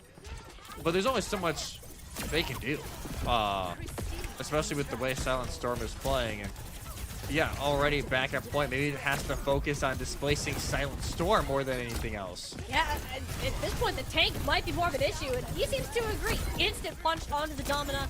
It doesn't really amount to much. His health bar getting chunked like crazy. The range on this hero is ridiculous. The Silent Storm clearly very capable of hitting shots, which is much against the tank player type of narrative that we are often used to. Yeah, it just feels like we're already 90 seconds through, Molly. Yeah. It feels like there hasn't really been a push past the choke point. From the Capybaras, they're really trying to play this slow, trying to find an opening pick. They will have Kitsune Rush, though, here in a moment.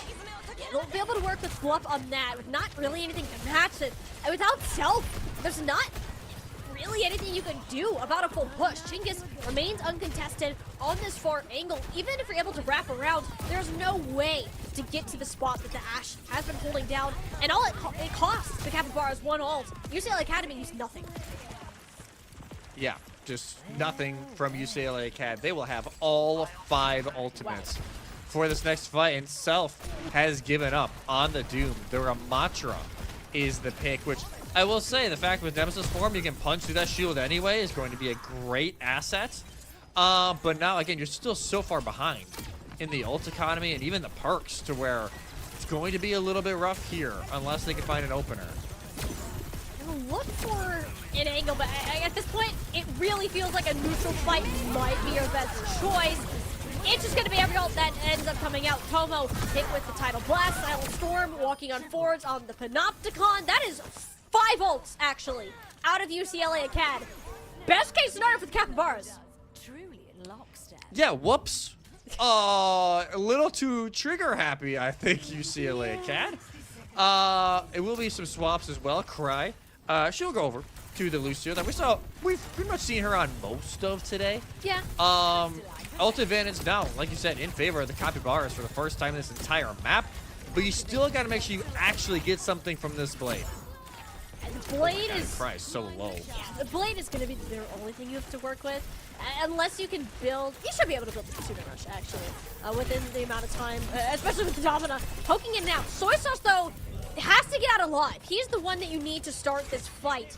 Yeah, it's a 1-for-1 trade, but the big win con is nowhere near available at this immediate moment. Self recognizes, you know, even though we're down, we can't give up the space. We need to try to push up and hope Soy Sauce can get back here before some of these pools for UCLA come online. It's actually just the ultimate of the Annihilation to come out. Shooting at his back, he can kind of just send it on forward, the block doing everything, and there's Soy Sauce returning with the Dragon Blade pressure onto those pesky long-range players in Sofa Mofa and Chinggis. There's the cap that the Capybaras wanted. Yeah, it took overtime to get it, but eventually it does fall their way. 2.5 minutes thrown back onto the time bank. And yes, they had to use all 3 ultimates, but at that point, you need to get something. You can't just not cap first phase, especially on a map like this, where second phase is arguably just as hard to try and find some space. And after the 5-0 frenzy a few fights ago from the Bruins, some of those ultimates are finally getting back up. Let's hope they don't repeat that. I just want to say it, that was likely the reason you weren't able to full hold this map. So don't do it again, and you probably have a good chance. That is an excellent sleep on to Cry. She is taking a nap of forever, apparently, thanks to Sofa Mofa. And T-Flex actually gets the better of Chinggis. Not the first time we've seen that happen today. Soy Sauce continuously on Chinggis. This ends now. Overclock. Yeah, Roblox a little bit stuck. Panopticon goes out. Silent Storm trying to get busy and is able to get one with the help of their Ana. And this fight is just done. As soon as it begins, Volley, everybody just backs on out. Cry, though, won't really get that opportunity. So, hey, not 5 ultimates this time. Improvement from the Bruins. Only 2. Which, honestly, with only 80 seconds left, you can rotate through these last 3 ultimates and really put the Capybaras in a rough spot, considering their only answer as of now is the sound barrier from Cry. Yeah, and if you're UCLA Acad, if you don't ult them, one of your ults will get value here. It'll be the Blizzard out first, which doesn't look like he catches anybody. Soy Sauce explodes for other reasons, not related to that. Self, not all that much better favored. It seems that as if you have decided, you know what, this is for us, we're going to back out and take a fight with all 5. Yeah, no reason to really commit to that more, but one ultimate gone here from UCLA Acad. Look how quickly Silent Storm is building up another Panopticon. Already 2/3 of the way there. And they just nerfed it too. And they just nerfed this, so just a little bit crazy here. Yeah, that's a great way to put it. I do wonder how this Sanctuary is going to be used. Or, you know what? You don't need it. That is both DPS finding shots between the eyeballs of the Capybara players. They honestly might have won that fight a little too fast, Jesse. Yeah, no, it will give the Capybaras enough time to touch, but you can see UCLA Acad, because of this, will take a more advanced position. It's going to be another very quick fight here for the Capybaras. Expect Bluff to pop that Kitsune Rush as soon as she has it. Yeah, it will be the sound barrier to come on out, just to get the team to the fight, which is completely necessary. McCroy absolutely explodes in the back line. Nano boost on a Silent Storm. It's going from bad to worse. Last hope is Soy Sauce. Gets shut down. Self trying to sustain as much as he can with the Annihilation in order, because you can't really back off as much. UCLA Acad, they're going to take the way through the subway and try to position atop the hill. Oh. Well, Chinggis is stuck behind, making me cough with that kind of pop off, but eventually Tomo finds them, but a big elimination. Bluff is gone. Main healing is out of the picture. It's completely gone. The Bionate, I mean, it's even more gone for Self, but it's just on Tomo now. They get Silent Storm, played way too aggressive, where the rest of his team was positioned, gets punished for it. Tomo can continue to walk forward. There is no way the Capybaras are about to cap this point. UCLA had everything going their way. They're trying not to fumble it, but they don't have the touch, Jesse. That was a fight of all time. Yeah, that's going to be a head scratcher from UCLA, and that'll be in the VOD review this weekend, if I had to guess. It felt like everything was in their favor, and just can't happen. Only a minute remaining, though. It feels like Capybaras, whenever this clock hits OT, that's when they shine the most. Is that extra desperation you get from hearing that overtime music? You're like, I gotta do this, I gotta do this, I gotta do this. It really does make you lock in, especially in this case for the Capybaras. UCLA Acad, they've fallen victim to their own mistakes, and they played so incredibly well but they might overextend or they overexpend their ultimates. But then things like this happen where SFU, they go in with no clear direction on getting out or rescinding, taking rather awkward fights. Yeah, just a little bit awkward. This cart will get stuck now. And again, Cavara's familiar situation. Got to win a fight or two just to keep this going. But UCLA, if they're going to win a fight, it's going to be this with 5 ults. Yeah, I was gonna say, surely this is the one. Surely. Downberry, that's 3 on top. There's no way. There's Surely. no way this is happening for a third time. So runs it down. In the meantime, that's 3 ults for 1. Jesse Self clutches it out. We're got 1 more fight left. I wish you could see my cam. I just slumped in my chair as that fight was going on. I'm like, there's no way this is happening right now. Bob sent in the touch. Yeah, and the Doomfist back out. They see if they can zone anybody, and Soy Sauce taken straight out of the Dragon Blade. This is finally where UCLA can put their foot down, but that was far from clean on their part. And they're going to have to get this payload quite a bit more distance than they probably should have. Yeah, we could argue this map in series could have been done. If that first point was held. You look at the kills, like, my goodness. It is very one-sided for UCLA Acad right now, but this Capybara's team is so scrappy, like you said. Whenever that overtime music starts up, it's like something just flips in their head, and they know exactly what to do. But they're going to have to get a lot more than just a few fights in OT to go their way if they want to extend this to map 5, considering how UCLA Acad are playing. Capybaras, they'll just go their Amatra to start. It's what really got the ball rolling here in the later stages of the map. But actually, Blurb is on Baptiste, I believe, instead of the Kiriko. Okay, Blup switching up. Nope, we're switching up. Jesse, we should have learned by now. Actually, wait, that's the defenders. We actually didn't need to learn that. That is just them making light swaps. But Kiriko Baptiste. This is just me being blind. Hey, Juno Baptiste, final answer. Nope, it's gonna change again. I'm telling They're you. defending. They're defending. There's no way. Surely. Well, you never know. I've seen crazier things happen. It's not though. So the speed you at least have from the Juno with the ring. But still a lot of healing, especially with the torpedoes and the immortality field as a nice little piece of util. But it is going to be the Doomfist return here for Silent Storm. Yeah. And already got, okay, Bluff 5. Well, okay. I don't think Bluff wants to be on Juno anymore. It's No. Not a great time into a Doomfist, especially one of Silent Storm's caliber, turning his sights over to Tomo. That one doesn't actually end up connecting and will cost him his life potentially. Down to 60 HP there before Chinggis comes on in to assist. I wonder if the Capybaras attempt to mirror this at all. I have a feeling they wouldn't be against it. I think the Ramatra the Ramatra regardless is going to be awkward. So Self will make the changeover as all of this skirmishing is going on during the middle of the second phase. Point is finally captured, and maybe some staggers to follow up as that cart automatically will move through the choke point. UCLA try to take advantage of that. Yeah, it'll be pretty through, and Self somehow dies. Like, within his own team, Maple had such far forward positioning that the support was so focused on the Genji, and they couldn't get assistance to their tank in time. And we're just back to the Soundstorm, one-man army that we've seen, especially back on Hufalna's attack. Yeah, Silent Storm lost the map there for a second, just kind of whipping around like, hey, like, where did you go? And still some great cart progress, like you said. Only one person on, which you only really need one on. Eventually, they will try and throw at least 2 to get this cart moving so it can at least get through the Midtown Tunnel, and you avoid one of the hardest choke points in the game. It's working out.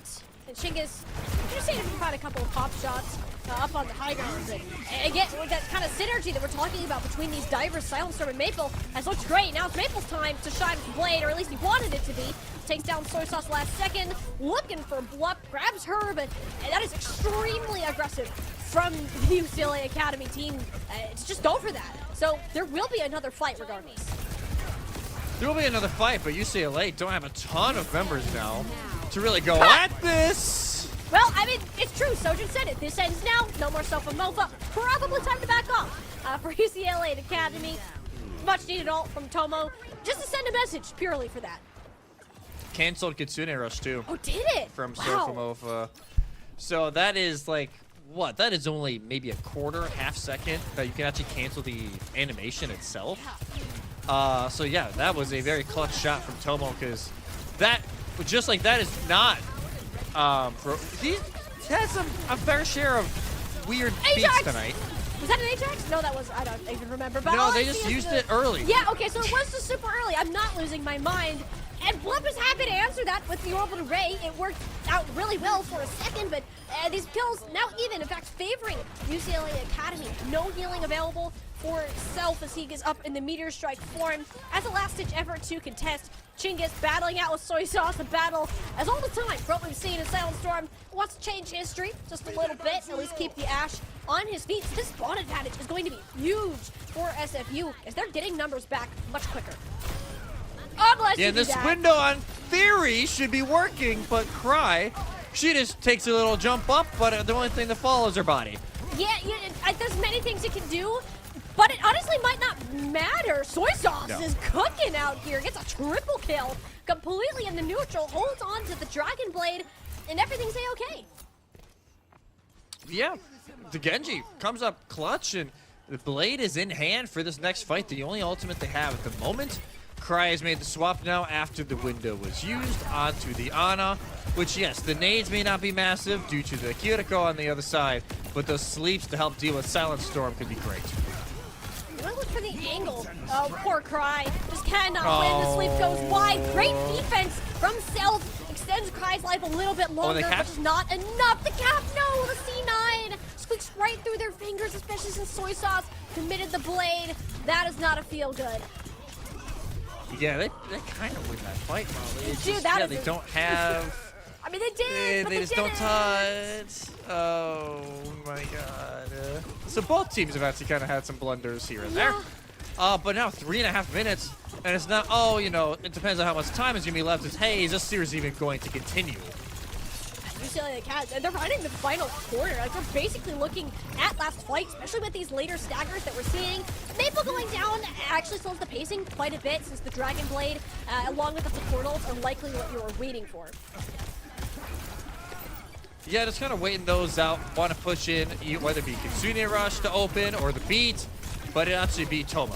Yeah, it'll be Tomo looking for a couple shots. Actually, Silent Storm, the primary target, will fall to Stealth at the last second. A trade that will favor the Capybaras when this dust starts to settle. But we're still going to commit Bob, because why not? He can be the new tank for this team, and Maple gets the Genji diff over on the Soy Sauce, perhaps. It wasn't down and out just yet, UCLA Academy. No, anything. We're going to press ult if we have him. Yeah, they still have Beat, Rush, and Blade to finish this off. It's going to have to be a very quick touch, if any. And your Doomfist Self will manage to get there. Has their orbital ray coming in from Bluff to assist.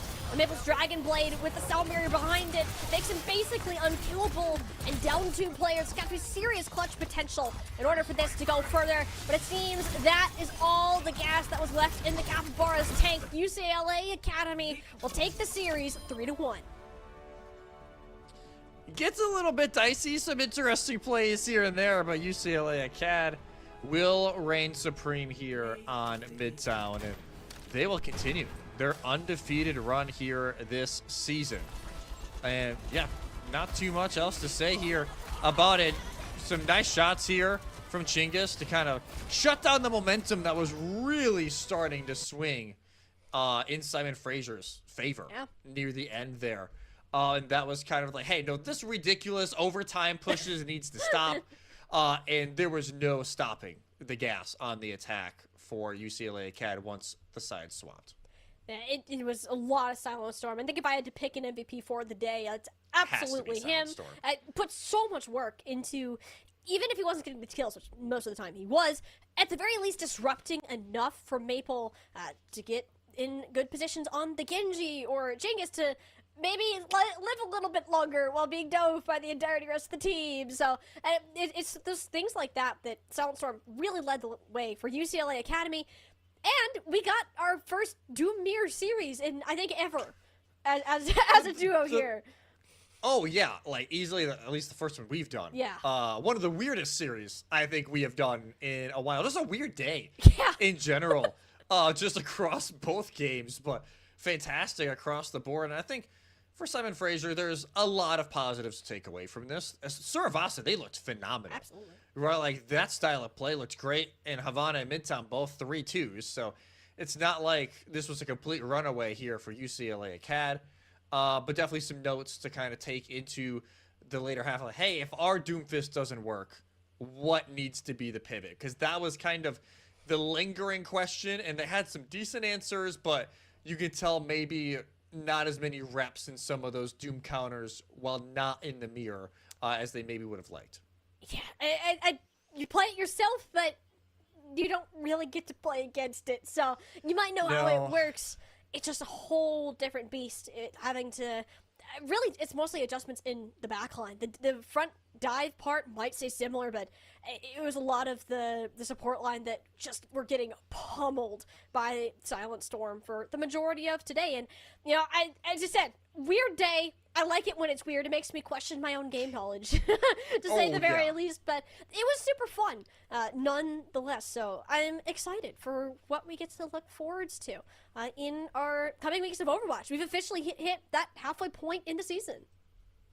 Yeah, halfway mark is here, and just 5 new heroes thrown into the mix Casually. during the middle of the season, just casually. But I think we have a phenomenal back half of the season coming up, whether it be end regular season or the playoffs across a lot of these divisions. I will say, it's been way more competitive than I initially thought. Sometimes with these divisions, you get 1 or 2 teams who are definitely like the number ones, and then you kind of see how the rest falls. So at least in the games we saw tonight, it is wide open to see who's going to take the crown.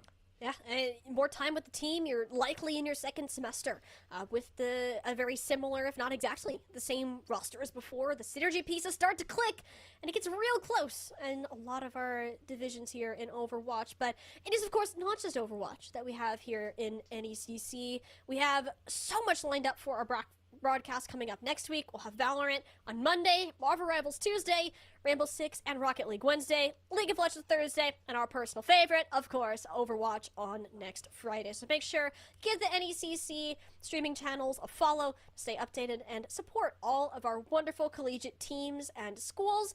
That's going to do it for us today on the broadcast. It's been Tiny Shiny and Twin Salty. Hope you all have a great weekend, and we'll see you on Monday for some Valorant.